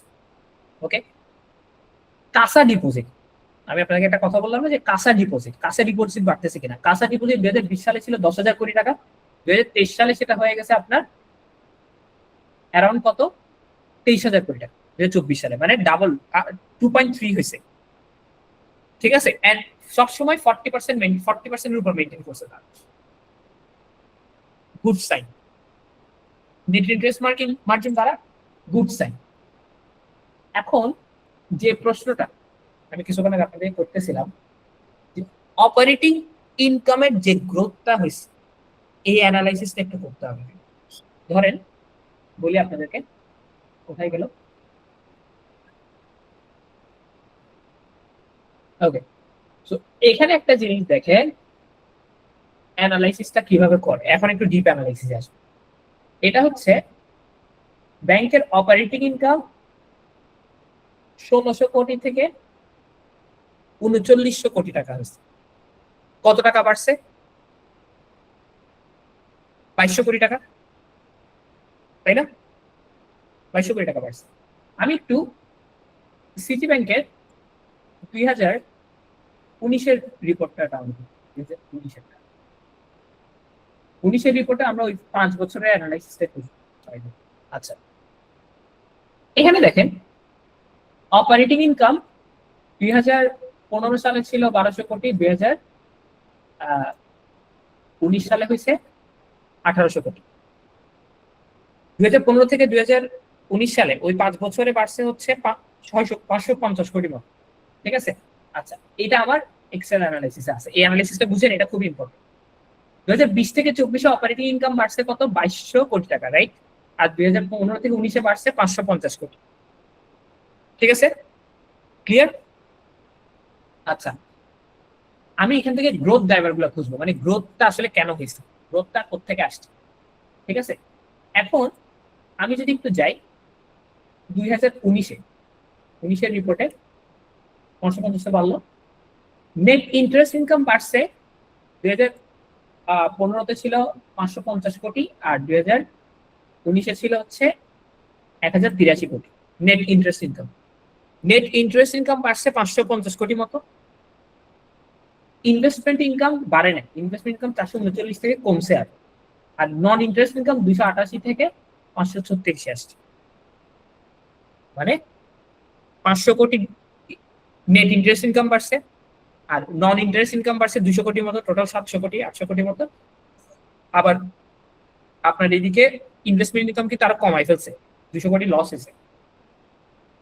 তাহলে এখানে এই যে অপারেটিং ইনকাম যে 2015 থেকে 19 পর্যন্ত যে 550 কোটি হলো, এটার মধ্যে সবচেয়ে বেশি গ্রোথটা কে ঢালছে, সবচেয়ে বেশি পুশ কাট ছিল,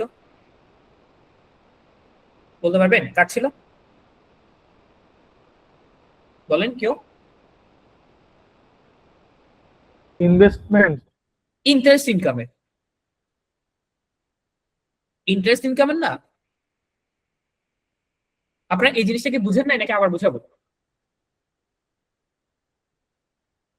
একটু বলবেন, আপনারা কেউ কথা বলতেছেন না কেন, আমি বুঝলাম না। আমি এটা বুঝলাম। আবার একটু বোঝান। আচ্ছা, এটা বুঝাই আমি, দেখেন আপনার এই যে আমি একটু নাম্বার গুলো নিই, হ্যাঁ আমি নাম্বার গুলো নিলে ইজি হবে আপনাদের জন্য। আচ্ছা, ধরেন এটা হচ্ছে আপনার 2015 সাল, ঠিক আছে, এটা হচ্ছে আপনার 2019 সাল, ঠিক আছে। আমি অপারেটিং ইনকাম, আচ্ছা অপারেটিং ইনকামকে ওআই, ঠিক আছে, অপারেটিং ইনকাম এটা হচ্ছে আমার ইন্টারেস্ট ইনকাম, ঠিক আছে, ইন্টারেস্ট ইনকাম। এরপরেরটা হচ্ছে ইনভেস্টমেন্ট ইনকাম, ঠিক আছে। এরপরেরটা হচ্ছে আমার নন ইন্টারেস্ট ইনকাম, ওকে। 2015 সালে অপারেটিং ইনকাম ছিল আমার কত? 550 কোটি, সরি 550 কোটি বলি, 1200 কোটি টাকা। অপারেটিং ইনকাম ছিল আমার কত? 1200 কোটি টাকা, এই যে 1200 কোটি, ঠিক আছে, ওকে ফাইন। তাহলে আমি এখানে লিখি 1200 কোটি, 1200 কোটি। আর 2019-এ আসছে সেটা 1800 কোটি টাকা, 1860 কোটি হলো something, ঠিক আছে। গ্রোথ,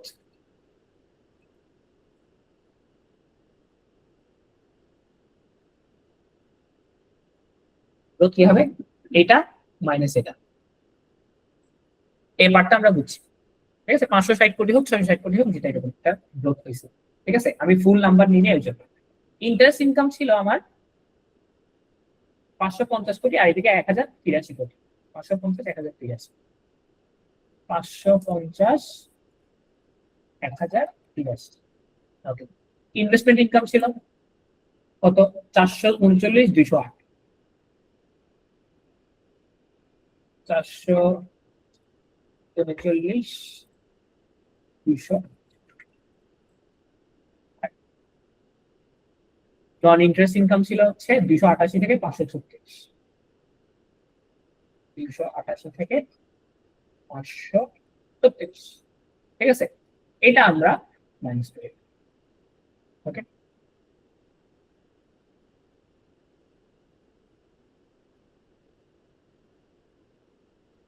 ওকে, হ্যাঁ, ইনভেস্টমেন্ট, আচ্ছা হ্যাঁ। এবার আপনি আমাকে বলেন, এই যে এই যে এই লাইনটা যেটা আছে, ঠিক আছে, এটা যদি আমি লাইনটা ধরি, হ্যাঁ, এখানে যে 660 কোটি টাকার গ্রোথ হইলো, হ্যাঁ, এই গ্রোথটার সবচেয়ে বড় অংশ কোত্থেকে আসছে?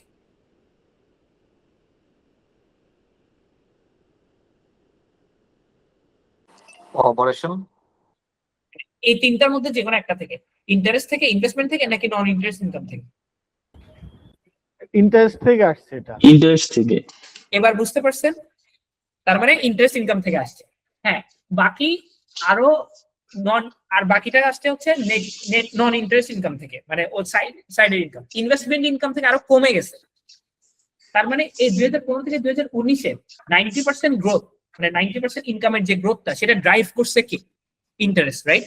ইন্টারেস্ট। মানে কোম্পানির মেইন, মানে ব্যাংকিং ব্যবসা, ইনভেস্টমেন্ট, রাইট? মানে বাইরের ইনভেস্টমেন্ট না, ব্যাংকিং ব্যবসা। বাইরের ইনভেস্টমেন্টের গ্রোথ আরো নেগেটিভ ছিল, আর কিছুটা বাকি গ্রোথ করছে হচ্ছে নন ইন্টারেস্ট ইনকাম, রাইট? বুঝতে পারছেন? এবার জিনিসটা ক্লিয়ার হয়েছে আপনাদের 2015 থেকে 2019-এ এই জিনিসটা, গ্রোথ ড্রাইভার কন্ট্রিবিউশন। হ্যাঁ, মানে 2015 থেকে 2019-এ যে ইনকামটা, ব্যাংকের যে ইনকামটা গ্রোথ করলো, এই ইনকামটার গ্রোথের ম্যাক্সিমাম কন্ট্রিবিউশনটা আসছে, 97% কন্ট্রিবিউশন আসছে কার থেকে?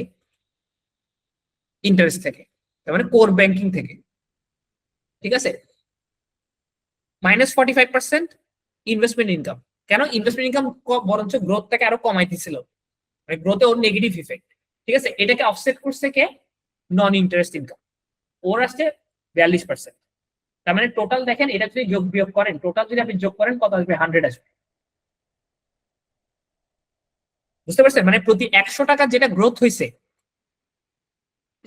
97 টাকা আসছে হচ্ছে ইন্টারেস্ট থেকে, আবার -45 টাকা মানে হচ্ছে ওই 97 থেকে লস হয়ে গেছে 45 টাকা, আবার 42 টাকা আসছে নন ইন্টারেস্ট থেকে। বুঝতে পারছেন? আচ্ছা, 2020 থেকে 24 সালে ইনকামের গ্রোথ এই সেম জিনিসটাই, অপারেটিং ইনকামের গ্রোথ হয়েছে কিন্তু 2280 কোটি টাকা। কেন? এই যে দেখেন, অপারেটিং ইনকাম কি হয়েছে আমার 1600 থেকে 3900 হয়ে গেছে, 1600 কোটি থেকে 3900 কোটি টাকা, মানে 2200 কোটি টাকা আমার অপারেটিং ইনকামের গ্রোথ হয়েছে। এই গ্রোথটার ম্যাক্সিমাম, মানে এই যে গ্রোথটা, এটার সবচেয়ে বড় ড্রাইভার কে ছিল 2020 থেকে 24-এরটা? Investment investment income. হ্যাঁ, ইনভেস্টমেন্ট ইনকাম মানে কি? সরকারি ট্রেজারি বন্ডের যে ইনকামটা, রাইট? তার মানে এখান থেকে আপনি বুঝতে পারবেন যে আসলে ব্যাংক কেন গ্রো করতেছে এই 4 বছরে, আসলে হইলোটা কি। হ্যাঁ, দিস ইজ দি অ্যানালাইসিস। তার মানে ব্যাংক দেখেন অনেক বড় একটা অ্যামাউন্ট, কিন্তু চিন্তা করে দেখেন আপনার কোত্থেকে? মেইন কোর বিজনেস থেকে কিন্তু সরায় আনছে। আগে যেখানে গ্রোথের 97, মানে 97% আসতো কোর ব্যাংকিং থেকে, এখন জাস্ট গ্রোথের 27% আসতেছে কোর ব্যাংকিং থেকে। তার মানে বাকি পুরা গ্রোথের যে ফোকাসটা, ব্যাংকের যে ফোকাসটা পুরাটা শিফট হয়েছে কোন দিকে? Treasury income. বুঝতে পারছেন এটা কেন? Answer is simple. আমি ফার্স্টে বলছিলাম যে ব্যাংকের কাজ হচ্ছে ব্যাংক প্রফিট করা কোনোদিন থামাবে না। আপনি যাই বলেন, ব্যাংক প্রফিট করা কোনোদিন থামাবে না। তাহলে ব্যাংক যেটা করবে, যখন ব্যাংক দেখছে 2015 থেকে 2019-এ, আচ্ছা 2015 থেকে 2019-এ আমাদের অর্থনীতি কেমন ছিল? একটু আপনারা তো সবাই চাকরি করেন, এটা করেন, এটা করেন, তখন অর্থনৈতিক গ্রোথ একটু পজিটিভ ছিল, একটু না অনেক ভালো ছিল। 2015 থেকে 19-এ কিন্তু অনেক ভালো আহামরি ছিল। কিছুই হয় না আমাদের, তাই না? আমরা সবাই আরামে সব করোনার পর থেকে এরপরে সব ডাউন। এক্স্যাক্টলি। তার মানে তখন ব্যাংক কিন্তু ইনকাম করতেছিল বিজনেস গুলা থেকে, ঠিক আছে? 2020 থেকে 24-এ ব্যাংক দেখতেছে হচ্ছে বিজনেসের এখন কোনো গ্রোথ নাই, অর্থনীতির কোনো গ্রোথ নাই, মানুষের চাকরির কোনো গ্রোথ নাই, ইনকামের কোনো গ্রোথ নাই, কিন্তু ব্যাংক তো বসে থাকতে পারবে না টাকা। হ্যাঁ, ব্যাংক কি করছে? যেদিকে গ্রোথ আছে ওদিকে চলে যাও, যেদিকে রিটার্ন আছে ওদিকে চলে যাও। কোথায়? সরকারের কাছে রিটার্ন আছে, সরকার ট্রেজারি বন্ডের রেট এখন ভালো দিচ্ছে, রিস্ক ফ্রি, ওখানে ঢেলে দাও। কথা শোনো, এখানে ঢেলে দিচ্ছে। এটা কিছুদিন কন্টিনিউ করবে, 2025-এও কিন্তু কন্টিনিউ করবে, কারণ গভর্নমেন্ট কিন্তু ট্রেজারি রেট কমাচ্ছে না, কারণ অর্থনীতির অবস্থা ভালো না হলে ট্রেজারি রেট কমবে না, এটা স্বাভাবিক। এটা কন্টিনিউ করবে। বুঝতে পারছেন? সো এইটা দেখে আপনি বুঝতে পারবেন যে ব্যাংকের আসলে গ্রোথ ড্রাইভারটা কোথায় শিফট হচ্ছে। আপনি এখন 19 থেকে 15 নিছে, সরি 15 থেকে 19 নিছি, 20 থেকে 24 নিছি। আপনি এখন এমন হতে পারে 21 থেকে 26 নেন, তাহলে আস্তে আস্তে বুঝতে পারবেন এটার যে চেঞ্জ হবে, এটা যদি চেঞ্জ হয়, এটা কোন দিকে চেঞ্জ হচ্ছে, ঠিক আছে? ওটা আপনি দেখতে পারবেন। আচ্ছা, ইমরান ভাই কিছু একটা দিয়েছেন, city bank dividend 15%, stock dividend 15%, result declare করছে এখন? জি ভাই করছে। আচ্ছা, এখন করছে না, মিটিং শুরু হয়েছে 3টায়, এখন রেজাল্ট ডিক্লেয়ার করছে। আচ্ছা, এটা জাস্ট একটু রেজাল্ট, অ্যানুয়াল রিপোর্ট এখন আসে না, আপনার এই মেইন জিনিসগুলো আসবে অ্যানুয়াল রিপোর্ট, এটা জাস্ট রেজাল্ট ডিক্লেয়ার। ওকে, অ্যানুয়াল রিপোর্ট আসে না। আচ্ছা, এই হচ্ছে কথা। সো ব্যাংক এই বছরও, আপনি যদি এই বছরের অ্যানুয়াল রিপোর্ট আসে, আপনি যদি অ্যানালাইসিসটা 21 থেকে 25-এর জন্য করেন, আমি তো 20 থেকে 24-এর জন্য করছি, 21 থেকে 25-এর জন্য করেন, ঠিক আছে, তখন আপনি বুঝতে পারবেন যে এই গ্রোথ ড্রাইভার গুলা কি, গ্রোথ ড্রাইভার গুলো কিভাবে চেঞ্জ হচ্ছে। ডাটা কোথেকে নিতে হবে বুঝছেন? শিটে, এক্সেল শিটে, এটা সবাই বুঝছেন নাকি? কেউ ডাটাও নিতে পারবেন না? ডাটা কোথেকে নিতে হবে তো বুঝতে পারছেন নাকি? জি ওকে, গুড। তাহলে আমরা একটা পোর্শন শেষ করলাম, এখন আসি এনপিএল রেশিওতে। ঠিক আছে, আমরা যে এনপিএল একটা অ্যানালাইসিস করলাম, আমি এনপিএল রেশিওর অ্যানালাইসিসটা লম্বা করে দেখি। আচ্ছা, একটা জিনিস দেখেন, 2015 থেকে 2019 পর্যন্ত ব্যাংকের এনপিএল রেশিও কিন্তু ছিল 7%, 6%, 5%, 4%, এর অনেক বেশি ছিল। ঠিক আছে, ওদের তখন ব্যাংকের অবস্থা ভালো ছিল না, মানে সিটি ব্যাংকের ওরা অনেক কম প্রফিট করতেছে। ঠিক আছে, এই কারণে, কারণ ব্যাংকের নন পারফর্মিং লোন বেশি থাকলে প্রভিশন বেশি রাখা লাগে। হ্যাঁ, সো নন পারফর্মিং লোন বেশি হওয়া মানে লস, দোনো দিকে লস। কি, আর্নিং অ্যাসেট কমে যাচ্ছে, কারণ হয়তো যে লোনটা আমি দিছি ডিফল্ট হয়ে গেছে, সেটা আমার, সেই টাকাটা আমার জন্য আর্ন করার কথা ছিল না, সেটা আমার এখন লস হয়ে গেছে না, সেটা তো ব্যাংকের জন্য টাকা আর্ন করতেছে না। তারপর প্রভিশন রাখা লাগে, আবার এটার জন্য ব্যাকআপ রাখা লাগে প্রভিশন, ওখান থেকে প্রফিট থেকে কমে যায়। তো তখন অ্যাভারেজ ছিল 6.02% ওই 5 বছর। 2020 থেকে 2024 এটা ড্রাস্টিক্যালি কমে আনছে তারা, ড্রাস্টিক্যালি। আমি বলবো সিটি ব্যাংকের মতো ব্যাংকের সবচেয়ে বড় সার্থকতা হচ্ছে এই জায়গায়, যেখানে 2020 থেকে 24-এ বাংলাদেশের অর্থনৈতিক অবস্থা, বাংলাদেশের অর্থনৈতিক ব্যাংকিং সেক্টরের অবস্থা টালমাটাল হয়ে গেছে। মানে আমাদের ব্যাংকিং ইন্ডাস্ট্রির এখন এনপিএল রেশিও কেউ জানেন? কারা আইডিয়া আছে? বাংলাদেশের 2025-এর ব্যাংকিং ইন্ডাস্ট্রির এনপিএল রেশিও কত? কারো আইডিয়া আছে? অনেক খারাপ ভাই, বিভিন্ন ব্যাংকের 45-এর মতো প্রায়। 45 না, 35। জাকির ভাই, আপনি মানে দেখছেন ঠিকই, কিন্তু 35 ওটা। ওকে, 35 মানে বুঝতেছেন? 35% মানে হচ্ছে পুরো টোটাল অর্থনীতিতে যত লোন আছে তার 3/1 লোন ডিফল্ট হয়ে গেছে। মানে ডিফল্ট বলতে দেশের বাইরে নিয়ে গেছে নাকি কোথায় সেটা পরে, ডিফল্ট মানে এটা পুরা, এটা আমানত খেয়ানত হয়ে গেছে, এটা মানুষের টাকায়। প্রতি 100 টাকা, যে 100 টাকা আসছে কোথেকে? এগুলো তো টাকা বানানো, এগুলো মানুষের টাকা। এই 100 টাকার মধ্যে 33 টাকা ডিফল্ট হয়ে গেছে, যেখানে পুরো ব্যাংকিং ইন্ডাস্ট্রি এখন এনপিএল রেশিও 35%, সেখানে ওদের এনপিএল রেশিও 3.7%। 2020 থেকে 2024-এ এভারেজ এনপিএল 4%।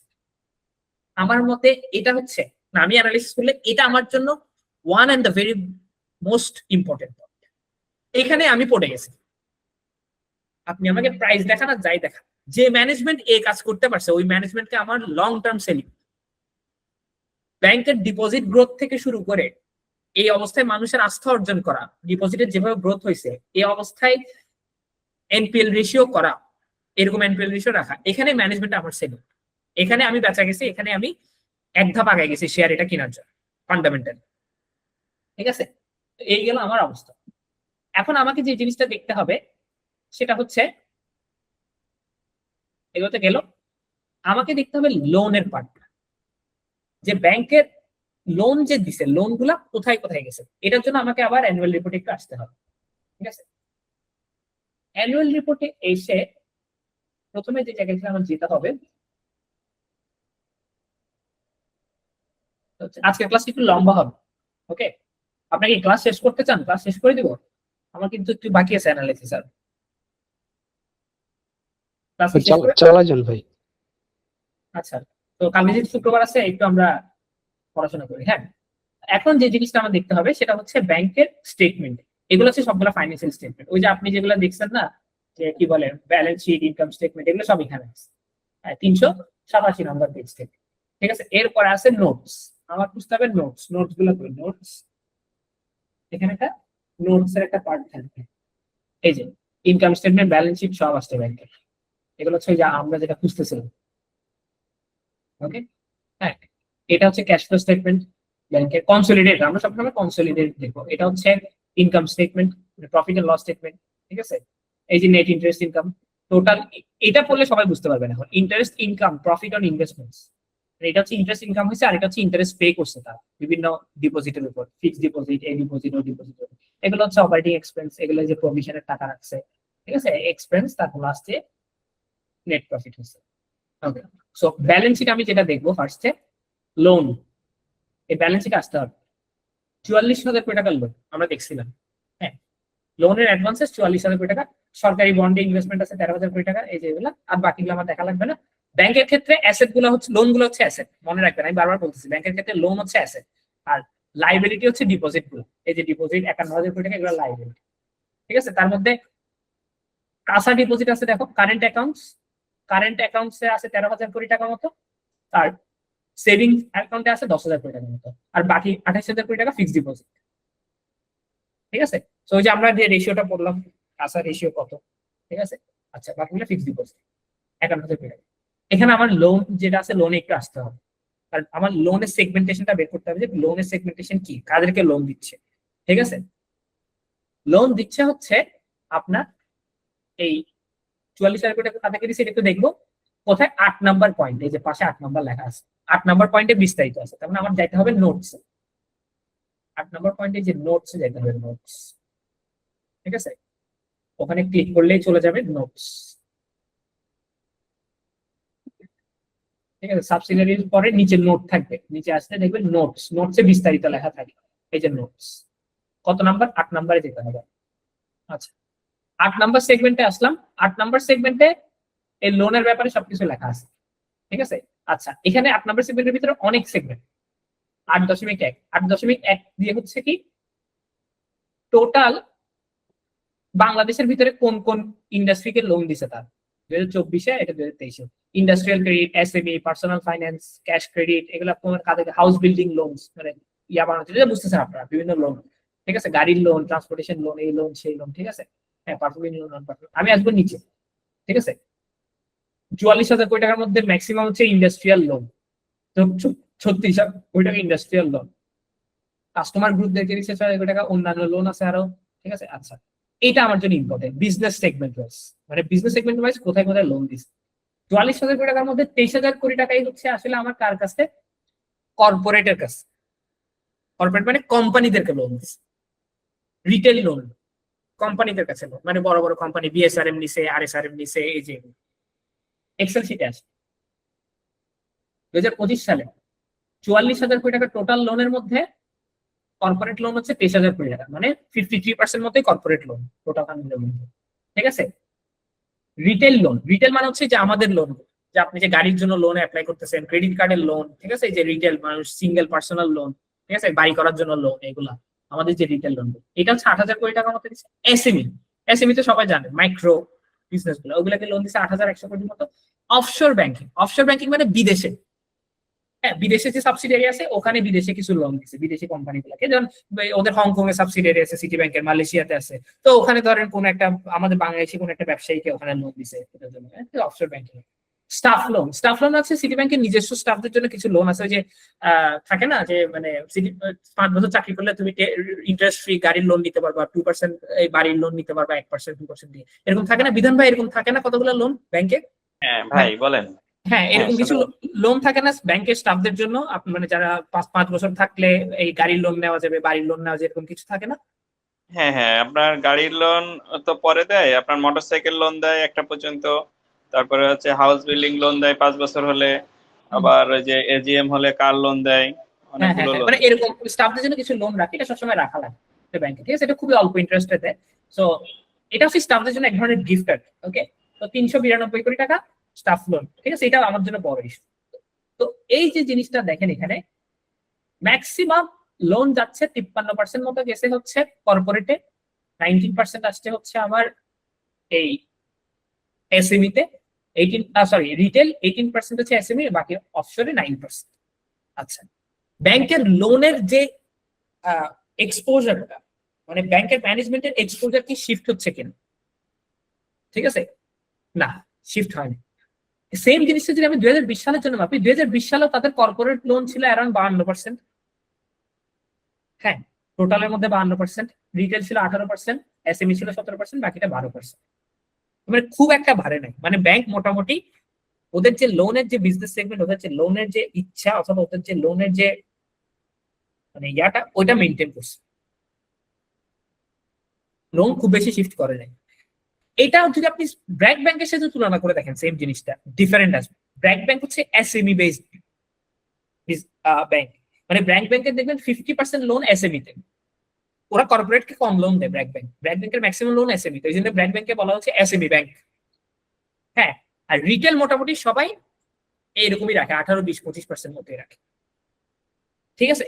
কিন্তু রিটেল কেন আমার মতে সামনে রিটেলের গ্রোথটা অনেক বেশি হওয়া যাবে, কারণ কর্পোরেট গুলো আসলে আপনার ডিফল্ট করার চান্সেস বেশি, ব্যাংকের প্রফিট কমতে পারে। তো বাংলাদেশে একটা জিনিস হয় কি, যে রিটেলে আসলে কি বলবো, যে বাংলাদেশ যেহেতু পপুলেটেড দেশ, সো যেহেতু পপুলেশন বেশি, সো রিটেলে লোন দিতেই হবে। সো রিটেলের লোন এরকম 20%-এর নিচে রেখে কোনো ব্যাংক গ্রোথ করতে পারবে না। সো রিটেলের লোন অ্যাটলিস্ট 25-30%-এর নিতে হবে। এগুলো আসলে এখন আপনি অন্য প্রশ্ন করতে পারেন, তাহলে এই ব্যাংকগুলো রিটেলকে লোন দেয় না কেন? দেখেন, এই ব্যাংকগুলো রিটেলকে এখনো লোন দিচ্ছে না কারণ আমাদের রিটেল কাস্টমাররা এখনো ওই ব্যাংকিং সিস্টেমটা বুঝেন।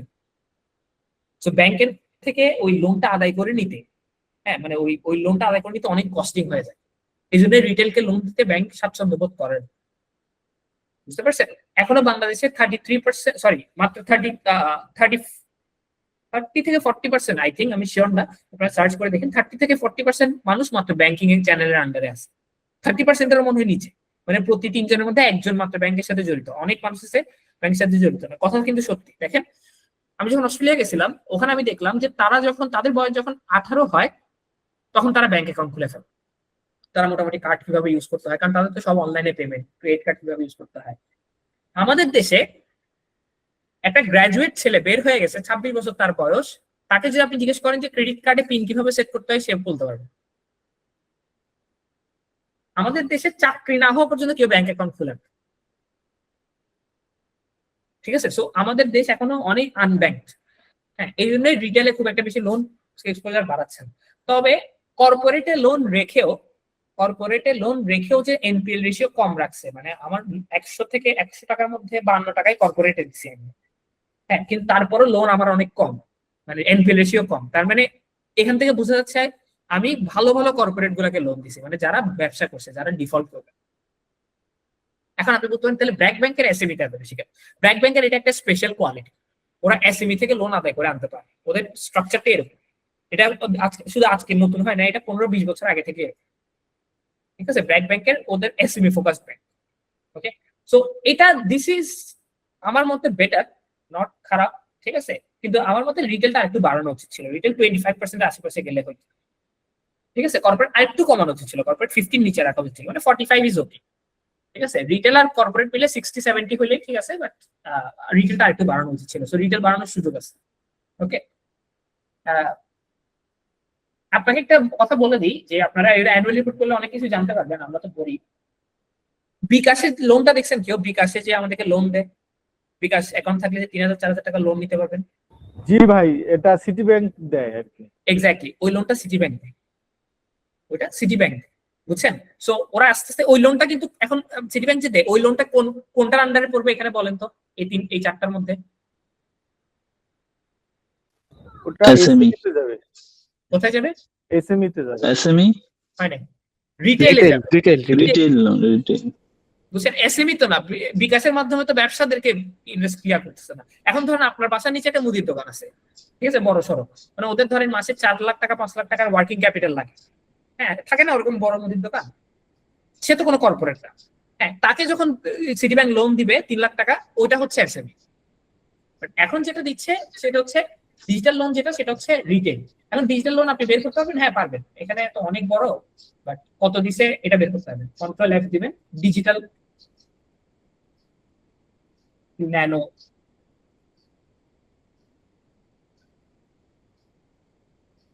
ঠিক আছে, এই যে চলে আসছে কত নাম্বার পেজে, এখানে তো অনেক পেজ আছে, এখানে লেখা থাকবে, এই যে, ঠিক আছে।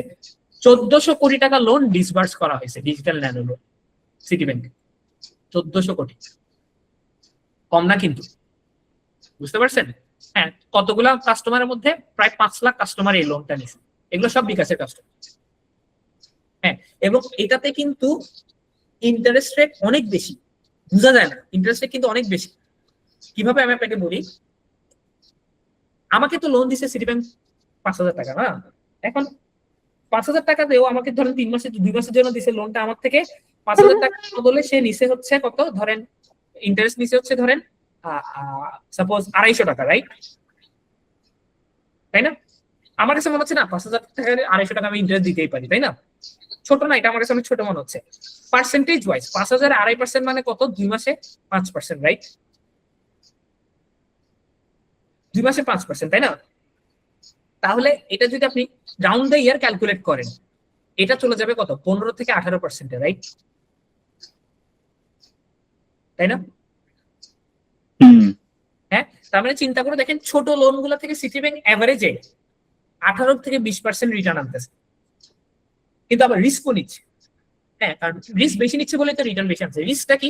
কারণ বিকাশের লোন, এটাতে কোনো মর্টগেজ নাই, কিছু নাই। আপনি তো ধরেন গাড়ির লোন নিতে গেলে তো আপনি মর্টগেজ দিবেন, ফিক্সড ডিপোজিট দিবেন, বাড়ির লোন নিতে গেলে জায়গা মর্টগেজ দিবেন, ঠিক আছে? এখানে তো আপনাকে যদি 2,000 টাকা দিচ্ছে, এটা তো পুরো রিস্ক, এটা তো মানে লিটারালি কোনো মর্টগেজ নাই, এই জন্য রিটার্নটা একটু বেশি হচ্ছে, বুঝছেন? সো সিটি ব্যাংকের টার্গেট আছে রিটেলটা বাড়ানো। সিটি ব্যাংক বারবার বলতেছে তারা ডিজিটাল লোনের উপর ফোকাস করতেছে, মানে রিটেলটা তারা 25% নিবে। এটা কিভাবে, এখন আপনি বলতে পারেন যে ভাই এটা কিভাবে বুঝছেন? হ্যাঁ, আমি দেখাই, ডিজিটাল লোন জিনিসটা সার্চ করবেন, ঠিক আছে? ডিজিটাল লোন জিনিসটা সার্চ করবেন, ওকে? তো এই এটা অ্যানুয়াল রিপোর্টে কোথায় কোথায় আছে আমরা দেখি।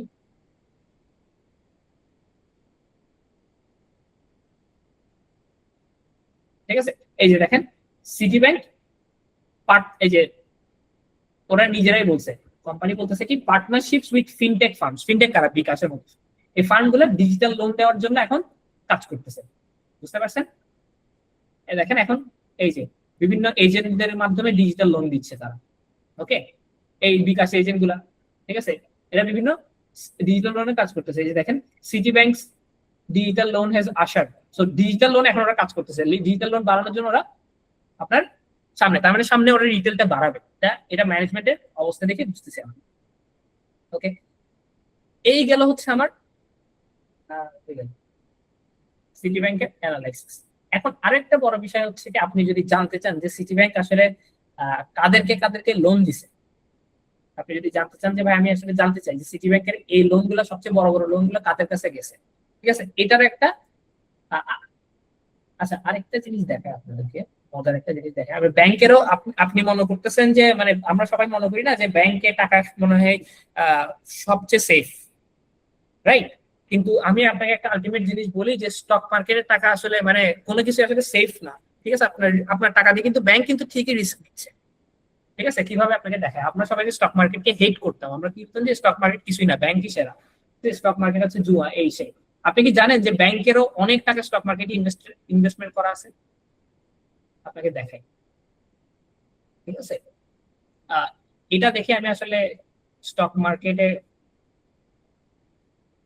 প্রতি আমার একটা ইয়াদ আছে, ঠিক আছে? আচ্ছা, ওকে, ব্যাংকের বিভিন্ন জায়গায় ব্যাংকের ইনভেস্টমেন্ট আছে, ঠিক আছে? এই যে ইনভেস্টমেন্ট আপনার 13,000 কোটি টাকা যে ইনভেস্টমেন্ট আছে ব্যাংকের, এর মধ্যে আপনার গভর্নমেন্টের কাছে হচ্ছে 12,000 কোটি টাকা, বাকিগুলা এদিক ওদিকে 1300 কোটি টাকা ইনভেস্টমেন্ট আছে, ঠিক আছে? 1300 কোটি টাকা ইনভেস্টমেন্ট কম না কিন্তু, 1300 কোটি টাকা। 7 নম্বরে আমরা গিয়ে দেখি, ঠিক আছে? 7 নম্বরে আমরা গিয়ে দেখি, এই যে পয়েন্ট নাম্বার 7, গভর্নমেন্ট বন্ডে কোন কোন বন্ডে ইনভেস্টমেন্ট আছে এটাগুলো এখানে দেখতে পারবেন, ঠিক আছে? গভর্নমেন্ট ইনভেস্টমেন্ট ইন শেয়ারস, শেয়ারসে দেখেন কি পরিমাণ ইনভেস্টমেন্ট আছে, 315 কোটি টাকা আছে এনবিএফআই, ফার্মাসিউটিক্যাল কোম্পানিগুলো 98 কোটি টাকার ইনভেস্টমেন্ট, মানে 100 কোটি। হ্যাঁ, এখানে এই যে এই ইন্ডাস্ট্রিগুলোতে ওদের ইনভেস্টমেন্ট আছে, কোন কোন কোম্পানিতে আছে সেটাও বের করা যাবে, কত দামে কেনা আছে ব্যাংকের কাছে এটাও বের করা যাবে, দেখবেন? মানে কোন কোন শেয়ার গুলো ব্যাংকের কাছে কত দামে কেনা আছে, এগুলো সব বের করা যাবে। এই যে ইনভেস্টমেন্ট ইন শেয়ারস, ঠিক আছে?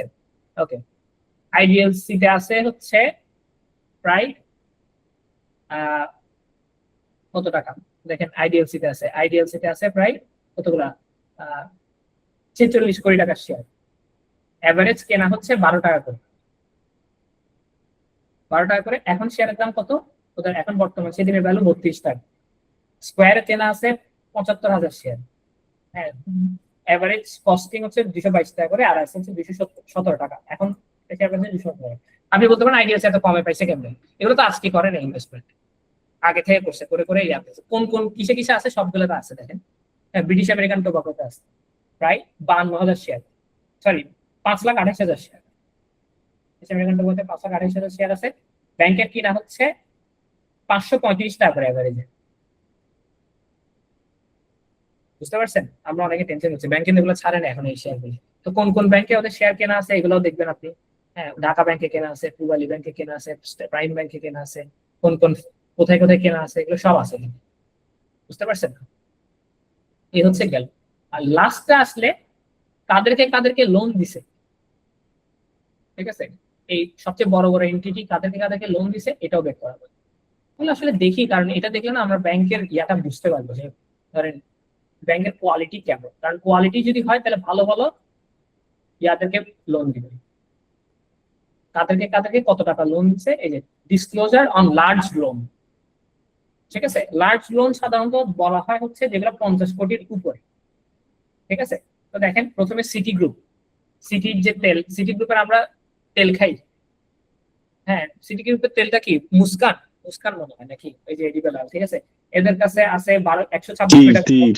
তীর তেলটা মনে হয় সিটি গ্রুপে।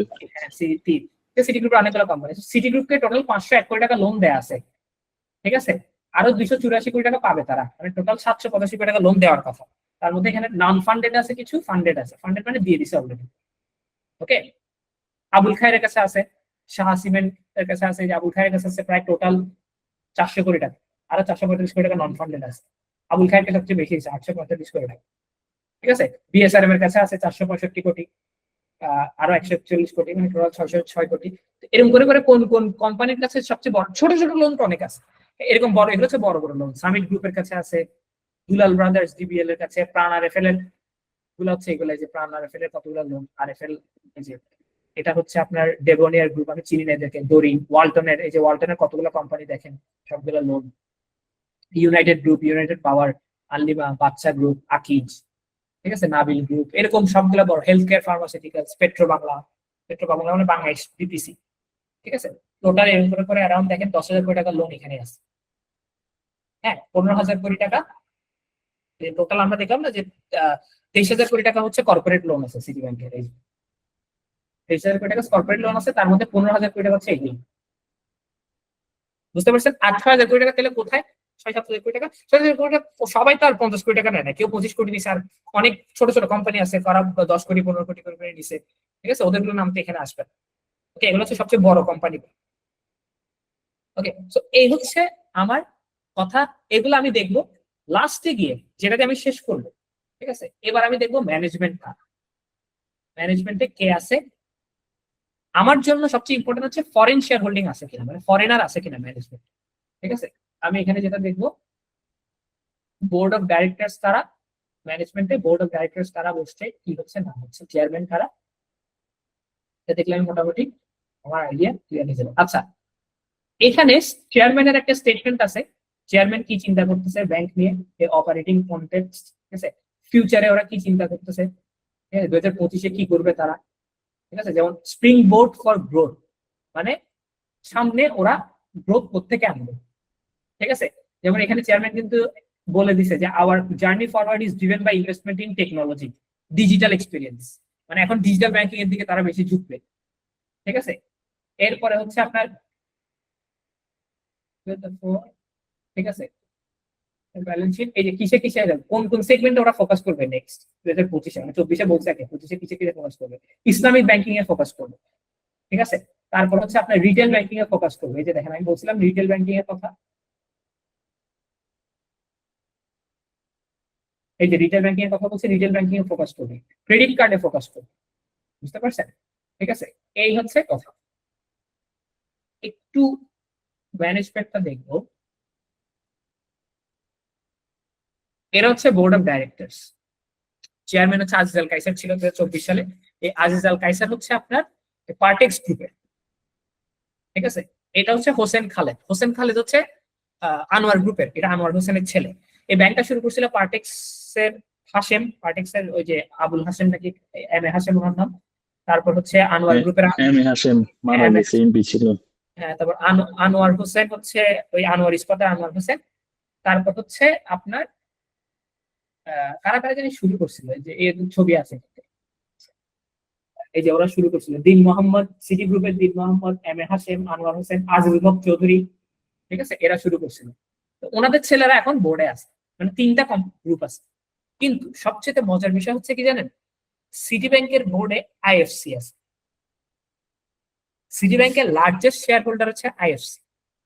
আইএফসি মানে ওয়ার্ল্ড ব্যাংকের ইন্টারন্যাশনাল ফাইন্যান্স কর্পোরেশন। এই আইএফসি নমিনেটেড ডিরেক্টর আছে একটা বোর্ডে, এই যে রেবেকা ব্রেসলান। এটা দিয়ে একটা জিনিস বোঝা যাচ্ছে যে বোর্ড কোনো ধরনের চালাকি করতে পারবে না, বোর্ড কোনো ধরনের ডিসিশন এই রেবেকা ব্রেসলানকে ছাড়া নিতে পারবে না, সোজা কথা, ঠিক আছে। এন্ড বিদেশিরা বোর্ডে থাকলে একটা মজার জিনিস হচ্ছে কি, বোর্ড ওরা কোনো ধরনের চুরি চামারি আপনাকে করতেও দিবে না, আপনি করতেও পারবেন, ঠিক আছে। এই যেমন আমি একটু দেখি, এই যে শেয়ার হোল্ডিং প্যাটার্নটা,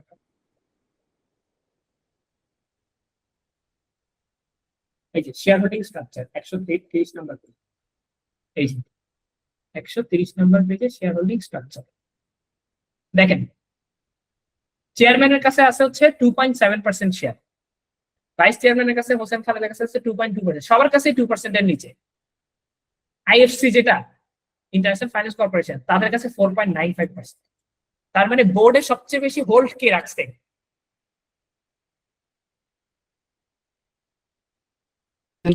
nominated director. নমিনেটেড ডিরেক্টর মানে কি? IFC, right? তাই না? আইএফসি, ঠিক আছে, ইন্টারন্যাশনাল ফাইন্যান্স কর্পোরেশন। আইএফসি কি চিনেন কেউ? নামটা শুনছেন কেউ? আইএফসির নাম শুনছেন? হ্যাঁ শুনেছি, ওয়ার্ল্ড ট্রেড অর্গানাইজেশন, মানে এটা হচ্ছে এই, আচ্ছা আমি বলি, ওয়ার্ল্ড ব্যাংক তো সবাই জানে, ওয়ার্ল্ড ব্যাংক গ্রুপের একটা, হ্যাঁ ওয়ার্ল্ড ব্যাংকের প্রতিষ্ঠান। মানে ওয়ার্ল্ড ব্যাংক যেটা আমরা বলতেছি, আসলে ওয়ার্ল্ড ব্যাংক কোনো ব্যাংক, ওয়ার্ল্ড ব্যাংকের কিছু অঙ্গ প্রতিষ্ঠান আছে। সো আইএমএফ এর নাম সবাই শুনছে, এটাকে বলে ওয়ার্ল্ড ব্যাংক গ্রুপ, ঠিক আছে, হ্যাঁ 4-5টা মিলে। আমরা যে বলি বিশ্ব ব্যাংক কিন্তু একটা ব্যাংক না, ওটা এমন না যে একটা ব্যাংক আছে। বিশ্ব ব্যাংকের কতগুলো অর্গানাইজেশন আছে, তার মধ্যে আইএমএফ একটা। আইএমএফ এর কাজ হচ্ছে আপনার বিভিন্ন দেশকে লোন দেওয়া। আচ্ছা, আইএফসির কাজ হচ্ছে বিভিন্ন দেশের বিভিন্ন কোম্পানিতে ইনভেস্ট করা। এটা হচ্ছে ওয়ার্ল্ড ব্যাংকের ইনভেস্টমেন্ট ফান্ড ধরতে পারবেন, এটা হচ্ছে আইএফসি। এখন আইএফসির 4.95% ইনভেস্টমেন্ট আছে। এখন আপনার কাছে কি মনে হয় যে আইএফসি যদি সিটি ব্যাংকে 4.95% ইনভেস্টমেন্ট থাকে, মানে মানে বিদেশি কোম্পানি, ঠিক আছে, বাংলাদেশে শুধু তিন কি চারটা কোম্পানিতে, 4টা ব্যাংকে বিদেশি ইনভেস্টমেন্ট আছে। একটা হচ্ছে প্রাইম ব্যাংক, একটা ব্র্যাক ব্যাংক, একটা সিটি ব্যাংক, আর একটা মোস্ট প্রবলি পুবালি ব্যাংক। পুবালি নাইলে ইবিএল, আমি শিওর না, ঠিক আছে। আপনার কাছে কি মনে হয় এই আইএফসি কি না বুঝে ইনভেস্ট করছে? না জিয়া ভাই, এটা মানে আইএফসি না, আইএফআইসি। না আইএফআইসি না, আইএফআইসি তো বাংলাদেশের ব্যাংকের নাম। আচ্ছা, ইনভেস্টমেন্ট ফ্রেমওয়ার্ক কোঅপারেশন, আচ্ছা ঠিক আছে, হ্যাঁ ঠিক আছে, আইএফআইসি না, আইএফআইসি তো বাংলাদেশের ব্যাংকের নাম, ঠিক আছে। আইএফসি দেখেন, এই যে ইন্টারন্যাশনাল ফাইন্যান্স কর্পোরেশন, বুঝছেন, আ member of the world bank. IFIC তো আমাদের ব্যাংকের নাম, বুঝতে পারছেন? যেমন আইএমএফ, আইএফসি, এগুলো সবই হচ্ছে সেম, মানে ওদের এক একজনের এক একটা কাজ। এই যে আইএমএফ, ঠিক আছে, আইএমএফ হচ্ছে আপনার ওয়ার্ল্ড ব্যাংকের একটা অঙ্গ প্রতিষ্ঠান, বুঝতে পারছেন? সো এখন আমি যে জিনিসটা জিজ্ঞেস করতেছি যে আইএফসি কিন্তু সিটি ব্যাংকের কখনের থেকে জানেন, মানে আইএফসির সাথে সিটি ব্যাংকের ডিলটা কখন নিয়েছে? দেখেন, আইএফসি বাইস 5% অফ সিটি ব্যাংক, ঠিক আছে। নিউজের টাইমটা দেখেন তো কখন? 2016তে আইএফসি সিটি ব্যাংকে ইনভেস্ট করছে, ঠিক আছে। আইএফসি একটা শেয়ার কত দিয়ে কিনছে দেখেন তো? 28 টাকা। আর আমরা 18 টাকায় কিনে চিল্লাচিল্লি করতেছি, অনেক দাম দিয়ে কিনে ফেলছি। আচ্ছা, আমার কাছে একটা প্রশ্ন, মানে আমার মানুষের ইনভেস্টরদের কাছে একটা প্রশ্ন, আন্ডার ভ্যালুয়েশন ওভার ভ্যালুয়েশন পরে, হ্যাঁ, আইএফসির কাছে তো ধরেন ইনভেস্টমেন্ট অ্যানালিস্টের অভাব নাই, মানে তারা তো ওয়ার্ল্ড ক্লাস অ্যানালিস্ট, রাইট? মানে তাদের তো ধরেন আপনার পৃথিবীর কোনো ভালো আমরা তো খালি মাইক্রোসফট ইনভেস্ট করতে যাচ্ছি, বাংলাদেশের কোনো কোম্পানি আমাদের ভালো লাগে না। আমার প্রশ্ন হচ্ছে হ্যাঁ, মানে তারা কি অ্যানালাইসিস না করে ইনভেস্টমেন্টটা করছে 28 টাকা করে? অবশ্যই না। তাদের কাছে তো পৃথিবীর সবচেয়ে বড় বড় ইনভেস্টমেন্ট অ্যানালিস্ট সিএসিএফ এ সব বসে আছে, রাইট? হ্যাঁ, তারা তো চাইলে অন্য জায়গায় করতে পারতো। হ্যাঁ, তারা এই 28 টাকা করে কেন শেয়ারটা কিনছে? তারা তাদের কাছে কি মনে হয়েছে না 28 টাকা করে ওভার ভ্যালুড, আন্ডার ভ্যালুড? নিশ্চয়ই ওরা কোনো একটা কোন probability একটা খুঁজে ক্যালকুলেশন পাইছে। তো করছে। হ্যাঁ, আচ্ছা ভালো কথা। হ্যাঁ। 2026 সালে যেটা কিনছে, 2016 সালে, ঠিক আছে, এই 16 সালের ইনভেস্টমেন্টটা, ঠিক আছে, 2016 সালের ইনভেস্টমেন্টটা, ঠিক আছে, আপনার এই যে দেখেন এখনো রয়ে গেছে। আমরা সাধারণত 1 টাকা 2 টাকা বাড়লে ডানে বামে করলে আমাদের কাছে মনে হয় দুনিয়া শেষ, দিন শেষ, এই শেষ, সেই শেষ। হ্যাঁ, বাংলাদেশে তো 2020-এর পর থেকে ধকলি গেছে, রাইট? হ্যাঁ, আইএফসি তে 40 শেয়ার বিক্রি করে দিতে পারবে, তাই না? এমন একটা সময় গেছে যে সিটি ব্যাংকের শেয়ার 2017-18 সালে কিন্তু প্রায় 40 টাকা পর্যন্ত উঠছে, 40, 42, 45 টাকা পর্যন্ত উঠছে, ঠিক আছে। আইএফসি তো শেয়ার বিক্রি করলো, এখনো ধরে রাখছে। ওরা লং টার্মে কি দেখতেছে? আমার প্রশ্ন হচ্ছে এটা। গ্রোথ দেখতেছে, রেপুটেশন দেখতেছে, ব্যাংকের অপারেটিং প্রফিটটা ইনক্রিজ করতেছে সেটা দেখতেছে, সবকিছু তো পজিটিভ, এগুলো দেখতেছে। এক্স্যাক্টলি। তো আমার প্রশ্নটা হচ্ছে, তা আমরা কেন দেখি না? আমরা সাধারণ বিনিয়োগকারীরা কেন আমরা আমাদেরকে 2 টাকা 3 টাকার ব্যাংক গুলা কিনতে যাই? আমরা কেন আজে বাজে শেয়ার গুলা কিনতে যাই? দেখেন, বাংলাদেশে ইনভেস্টিং করা ইজ ভেরি ইজি যদি আপনি লোভে না পড়েন। এখানে দেখেন, যেখানে বোর্ডে আইএফসি আছে সেখানে আপনারা কোনো টেনশনই করতে হচ্ছে না। আপনি লিখিত রাখেন যে তারা কোনো ধরনের চুরি চামারি করতে পারবে না বোর্ড। কেন? কারণ আপনার কি মনে হয় মানে এদের এই ব্যাংকটার উপর যদি আইএফসি ইনভেস্টমেন্ট থাকে, আইএফসির কি এই ব্যাংকের উপর নজর নাই? এই ব্যাংক কি করতেছে না করতেছে প্রতিদিন প্রতি মাসের হিসাব কি ওদেরকে দিতে হয় না? অবশ্যই না, এত ইজি না, ঠিক আছে। যেমন ব্যাংক যেমন আপনার উপর তদারকি করতেছে, এর উপর তদারকি করতেছে, বুঝতে পারছেন? এই জন্যই এই যে বাংলাদেশের ব্যাংকিং অবস্থার এই অবস্থা হয়েছে, বিভিন্ন দরবেশরা বিভিন্ন ব্যাংক খেয়ে দিয়ে চলে গেছে। এই BRAC bank, city bank, prime bank এগুলোর কিছু হয়নি, এগুলাকে কেউ খেয়ে দিয়ে যেতে পারে, কারণ এগুলার বোর্ডে বিদেশিরা বসে আছে। এই জন্য আমি বলতেছি যে আরো ইজি হয়ে গেছে আমার জন্য, ম্যানেজমেন্ট আর টেনশনই করতে হবে, বুঝতে পারছেন? সবচেয়ে বেশি পাওয়ার এখানে আইএফসি, শেষ ম্যানেজমেন্টের কাছে। অনেকে বলে না যে ম্যানেজমেন্ট ভালো নাকি খারাপ, দেখা উচিত। আপনি লিখে রাখেন এরা কোনো ধরনের চুরি করতে পারবে না, কোনো ধরনের অ্যাকাউন্টিং ফ্রড করতে পারবে না, শেষ, সিম্পল। তার মানে যা কমবে, প্রফিট কমলে প্রফিট কম দেখাইতে হবে। যেমন দেখেন, কম দেখাইতে হবে, কিছু করার নাই, কোনো ধরনের চুরি করার অপশন নাই। কেন আমি আপনাকে বলি,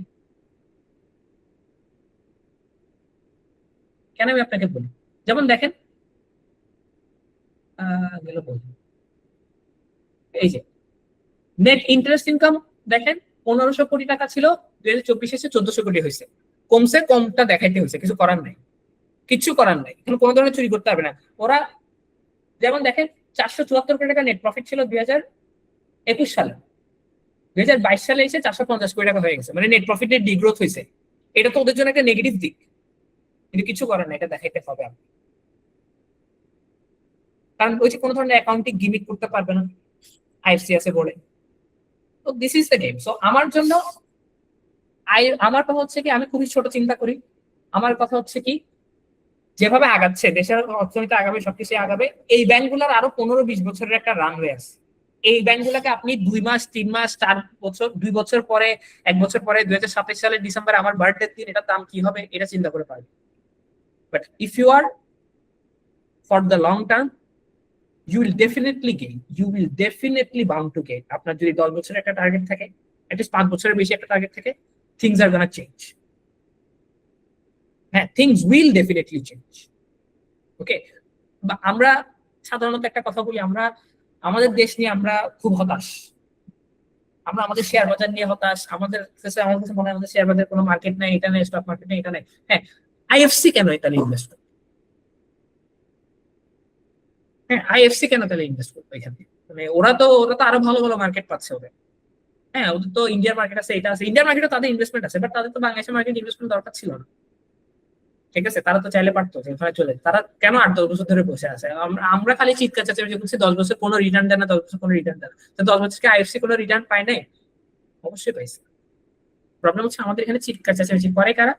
যারা হোয়াটসঅ্যাপ গ্রুপ চালায় তারাই আমাদের শেয়ার স্টক মার্কেটটাকে নষ্ট করে রাখছে, তারাই। আর আমরা তাদেরকে দেখে প্রভাবিত হচ্ছি। This is the original stock market, this is the game. Stock market একটা খুবই মানে টাফ একটা thing, this not a easy thing. মানুষ যেভাবে ইজি মনে করতেছে, মানুষ যে কমেন্ট লেখে আপনাদেরকে, মানুষ বলে যে শেয়ার বাজারে এইসব জিনিস চলে না, এই অ্যানালাইসিস চলে না, এটা চলে না, ওইটা চলে না, ঠিক আছে, কারণ ও অ্যানালাইসিস জানে না, ও কোনোদিন করে নাই। ও অ্যানালাইসিস, এখন আপনি বলতে পারেন অ্যানালাইসিস দিয়ে কি হবে? ওর অ্যানালাইসিস দরকারও নাই, কারণ ও ইনভেস্ট করতেছে হচ্ছে কি 5 টাকার শেয়ারে, 2 টাকার শেয়ারে, যেগুলো হচ্ছে ব্যাংক বন্ধ। ও আসছে এখানে 2 টাকাকে 4 টাকা বানানো, 2 টাকাকে 4 টাকা বানায়, 4 টাকাকে 8 টাকা বানায়, 8 টাকাকে 16 টাকা বানাইতে গিয়ে 8 টাকা হয়ে যায় 1 টাকা। দেন ও বলে হচ্ছে এগুলো চলে না, ঠিক আছে।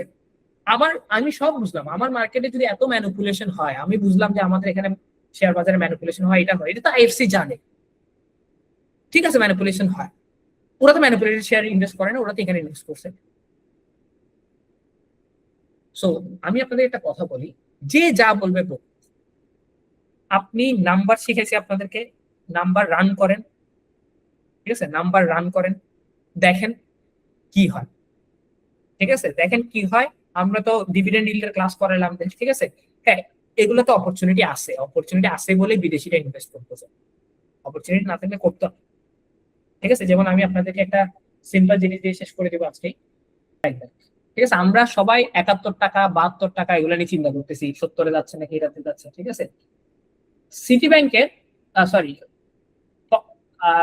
ব্র্যাক ব্যাংকের টোটাল 72 কোটি শেয়ার আছে ফরেনারদের কাছে, 72 কোটি। পাবলিকের থেকেও বেশি, মানে পাবলিকের 11 কোটি থেকেও 7 গুণ বেশি, 72 কোটি শেয়ার আছে, ঠিক আছে। তার মানে আমরা যেরকম 72 থেকে 73 বিক্রি করে দিচ্ছি, 73 থেকে 80, ওরা এই কাজ করতেছে না। সো ওয়াই নট আমরা ওদেরকে কপি করি, তাহলে তো ইজি হয়ে যাচ্ছে আমার জন্য সবকিছু। আমি আমার দিনের কাজ দিনে করবো, সমস্যা নেই, আমার স্টক মার্কেটের দিকে তাকানোর দরকার নেই, প্রতি মাসে একটু ইনভেস্ট করে দেবো, ঠিক আছে, দরকার নেই। একদম মানে খুবই একটা ইজি অপশন, ঠিক আছে। তো এখানে জিনিসটা দেখেন, পাবলিকের থেকে আমরা বেশি চিন্তা করি, বাট পাবলিকের থেকে তো 7 গুণ মাথা ব্যথা ওদের বেশি হওয়ার কথা, কারণ ওদের আমাদের থেকে 7 গুণ বেশি শেয়ার আছে, ঠিক আছে। So there is nothing to worry. বাংলাদেশে 15 থেকে 20টা ফান্ডামেন্টাল কোম্পানি আছে, খুঁজে খুঁজে বের করেন, শিখাচ্ছি সবকিছু, 8-10টাতে ইনভেস্ট করেন। আমি আপনাকে বলবো যে আপনি 10 বছর পরে 12 বছর পরে রিগ্রেট করবেন না, জীবনও করবেন, ট্রাস্ট। কিন্তু আপনার হরাইজন যদি আগামী 1 বছর থাকে, 2 বছর থাকে, মানে আমি বলবো 10 বছরের কম থাকে, তাহলে আপনার জন্য স্টক মার্কেট। তাহলে এগুলা কোর্স করে শিখে কোনো লাভ নেই, অ্যানালাইসিস করে সময় দিয়ে কোনো লাভ নেই। আপনার জন্য ফিক্সড ডিপোজিট অথবা ট্রেজারি নেই, মানে ফিক্সড ইনকাম, যেগুলো রিস্ক ফ্রি। বাট এখানে যদি আপনি ভালো কোম্পানিগুলোতে ইনভেস্ট করেন, আপনি নিজে দেখেন রিটার্ন দিছে কি দেন। এত টালমাটালের পরেও 2020 থেকে 2025-এ এত টালমাটাল, তারপরেও কিন্তু এই যে সিটি ব্যাংকের মতো শেয়ার রিটার্ন দিচ্ছে, বুঝতে পারছেন? সো এটাই হচ্ছে কথা। সো আমাদের আজকের ক্লাস এখানেই শেষ। আমি হইলে এখন সিটি ব্যাংক, আপনি যদি আমাকে জিজ্ঞেস করেন যে সিটি ব্যাংক, আমি সিটি ব্যাংকের পি রেশিও দেখছি, সবই দেখলাম। হ্যাঁ, আমার জন্য city bank is a good bye, next 10 years এর জন্য city bank is a good bye. So আমার পার্সোনাল অপিনিয়ন হচ্ছে আমি সিটি ব্যাংক কিনবো, 30 টাকা হোক, 28 টাকা হোক, 25 টাকা হোক, আমি কি নেক্সট 10 বছরের জন্য, যতদিন পর্যন্ত এই গ্রোথ আছে, আমি যদি মনে হয় যে গ্রো করতেছে, পি রেশিও ঠিক আছে, আমি কিনতে থাকবো, অল্প অল্প কিনতে থাকবো। আমার যদি মনে হয় আমার অ্যাভারেজ করা উচিত, ঠিক আছে, সমস্যা নাই, প্রতি মাসে 5,000 করে কিনবো, একসাথে 1 লাখ টাকা কিনে ফেলবো, আর প্রতি মাসে 20,000 করে কিনবো, এসআইপি করতে থাকবো। Okay, so that was it was very long. আপনাদের কোনো কোয়েশ্চেন কি আছে? ভাইয়া আমি পুরো ক্লাসটাতে অনেকবারই অন অফ ছিলাম, অনেক আচ্ছা। কিছু মিস করে গেছি, আমি একবার শুনে নিব।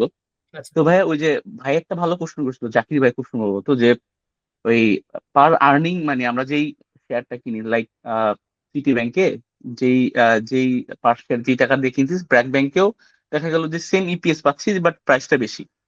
তো আমি যখন কিছুদিন আগে বিদ্যুৎ স্যার একটা ক্লাস নিছিল যে মানে যুদ্ধ পরিস্থিতি নিয়ে, তখন আমি বিদ্যুৎ স্যারকে একটা কোশ্চেন করছিলাম, তখন বিদ্যুৎ স্যার বললো সেও এই প্রাইসে ব্র্যাকে সে ইনভেস্ট করে, এসআইপি করে।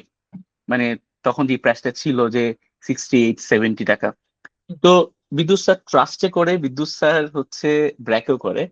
তো মানে আপনার এটা দেখে দেখলাম যে পি রেশিও যেটা ভালো এবং ফান্ডামেন্টালি যে ব্যাংকগুলো ভালো, like city bank, prime bank, BRAC bank সবাই ভালো।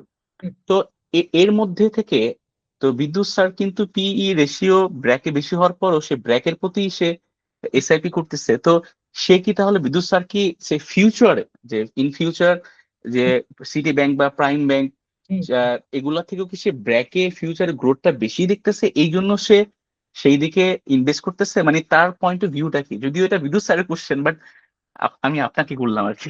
আচ্ছা, এবার আমি বলি, আপনি তো প্রশ্নটা করতে জানেন নাই। আপনি বিদ্যুৎ স্যারকে প্রশ্ন করা উচিত ছিল, স্যার আপনি 70 টাকায় ব্র্যাকে কেন ইনভেস্ট করতেছেন, আপনি ব্র্যাকের দাম কোথায় দেখতেছেন? আপনাকে আমি জিজ্ঞেস করছি, স্যার ব্র্যাক ব্যাংক কেন কিনতেছেন? তিনি বলতেছে, বাবা দেখো, আমি আমার মেয়েকে বাইরের দেশে পড়াইতে পারবো না, আমার ইচ্ছা আছে, কিন্তু ব্র্যাক ব্যাংক পড়ায়।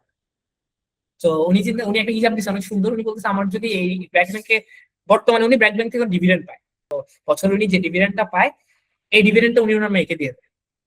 আর ট্রাস্ট ব্যাংক থেকে যে ডিভিডেন্ডটা পায়, এই ডিভিডেন্ডটা উনি ওনার ছেলেকে দিয়ে দেয়, ধরো বাবা। ঠিক আছে, ওদের যদি কিছু কিনতে ইচ্ছা করে ওরা কিনে পকেট মানি হিসেবে। আবার ওদেরকে একটা লোভও লাগায়। স্যার কি লোভ লাগায় জানেন? স্যার বলে কি, আচ্ছা মা দেখো, ব্র্যাক ব্যাংকের থেকে তোমার তো 20,000 টাকা পাইলা, এটা তুমি চাইলে খরচ করে ফেলতে পারো, কিন্তু এই 20,000 টাকা তুমি রিইনভেস্ট করো, আগামী বছর আরো বেশি আসবে। আচ্ছা, এই গোলটা যখন খাওয়ায়, তখন বাচ্চারা বলে যে ও ঠিক আছে, বাচ্চাদের তো একটা জমানোর অভ্যাস, রাইট? তো ওরা বলে কি, ঠিক আছে বাবা, আমি 5,000 টাকা এখানে একটু খাতা কলম বই কেনার জন্য অথবা কিছু একটা কেনার জন্য আমি রেখে দিই, বাকি 15,000 টাকা তুমি আবার করে দাও, আগামী বছর আরো বেশি আসবে। তো এটা চলতে থাকে। This is a very nice thing.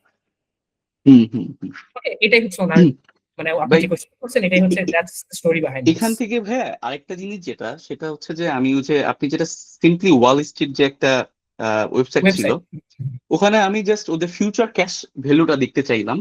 ওখানে গিয়ে আমি দেখলাম ব্র্যাক ব্যাংকের, হ্যাঁ না এটা হবে না।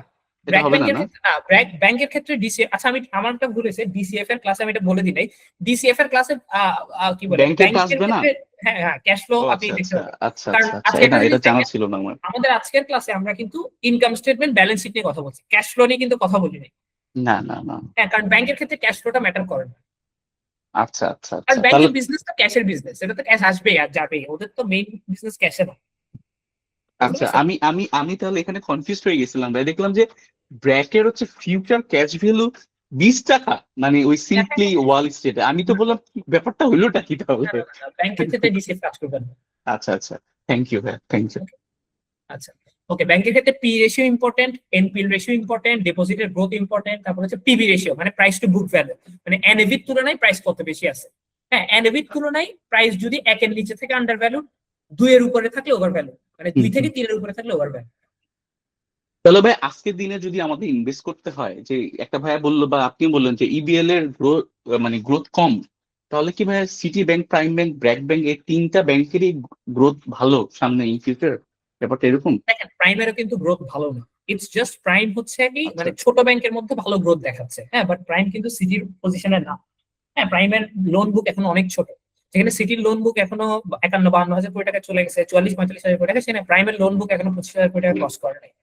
ওকে, so but the thing is prime bank ছোটর মধ্যে ভালো, মানে প্রাইম ব্যাংক হচ্ছে খুব কনজারভেটিভলি গ্রো করে।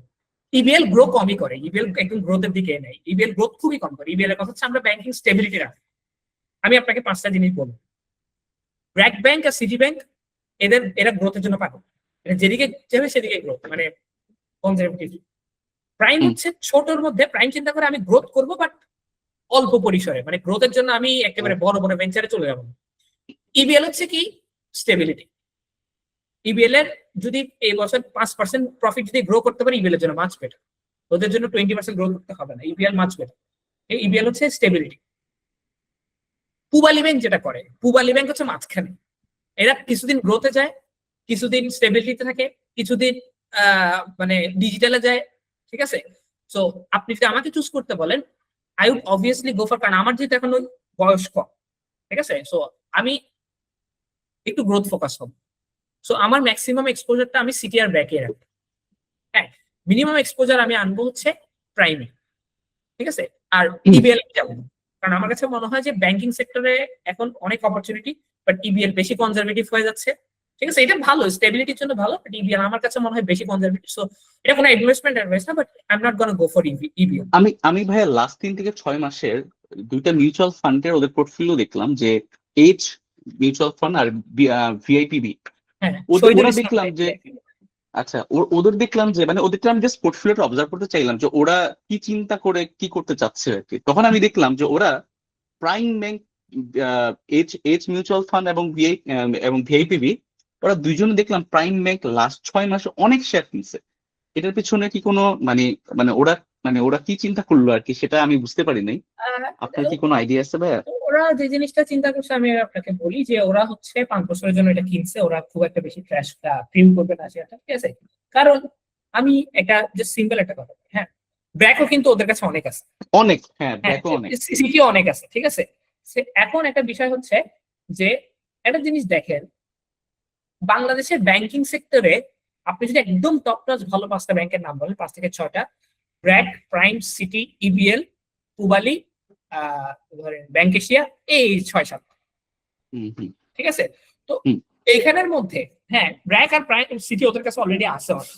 হ্যাঁ, এদের এখন নেক্সট যেটা রিস্ক ফ্রিতে যাবে, ইবিএল ওরা যাবে না, কারণ মিউচুয়াল ফান্ড গুলাকে হচ্ছে আপনার গ্রোথ দেখাতে হয়, তাহলে ওদের অ্যাসেট ম্যানেজমেন্ট বাড়বে না। কারণ ওরা যদি রিটার্ন ইয়ার ওয়াইজ যদি গ্রোথ দেখাতে না পারে, তাহলে কিন্তু ওদের ইনভেস্টাররা চলে যাবে, হুম হুম। ঠিক আছে? সো ওরা ইবিএল আর পুবালি নিয়ে ওরা এই জিনিসটা করতে পারবে না, বুঝছেন? সো আলটিমেটলি আসছে আচ্ছা। কি এখন আরেকটা ইন্ডাস্ট্রিতে, প্রাইম।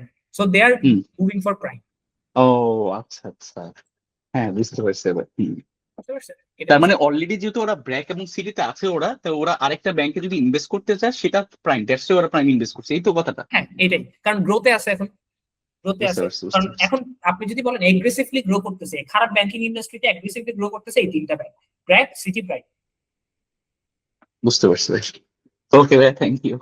ওকে, থ্যাংক ইউ সবাইকে। আজকে ক্লাসটা অনেকক্ষণ হলো, আই হোপ আপনারা বোর্ড হন নাই। সবাই ভালো থাকবেন, সুস্থ থাকবেন। কালকে আমরা আরেকটা নতুন অ্যানালাইসিস নিয়ে কথা বলবো, দেখবো, ঠিক আছে? ততদিনের জন্য আল্লাহ হাফেজ। এক্সেল শিট গুলা আর ক্লাসের রেকর্ডিং এগুলো সব আপনারা কালকে পেয়ে যাবেন। ওকে, থ্যাংক ইউ সবাইকে, আল্লাহ হাফেজ, ভালো থাকবেন।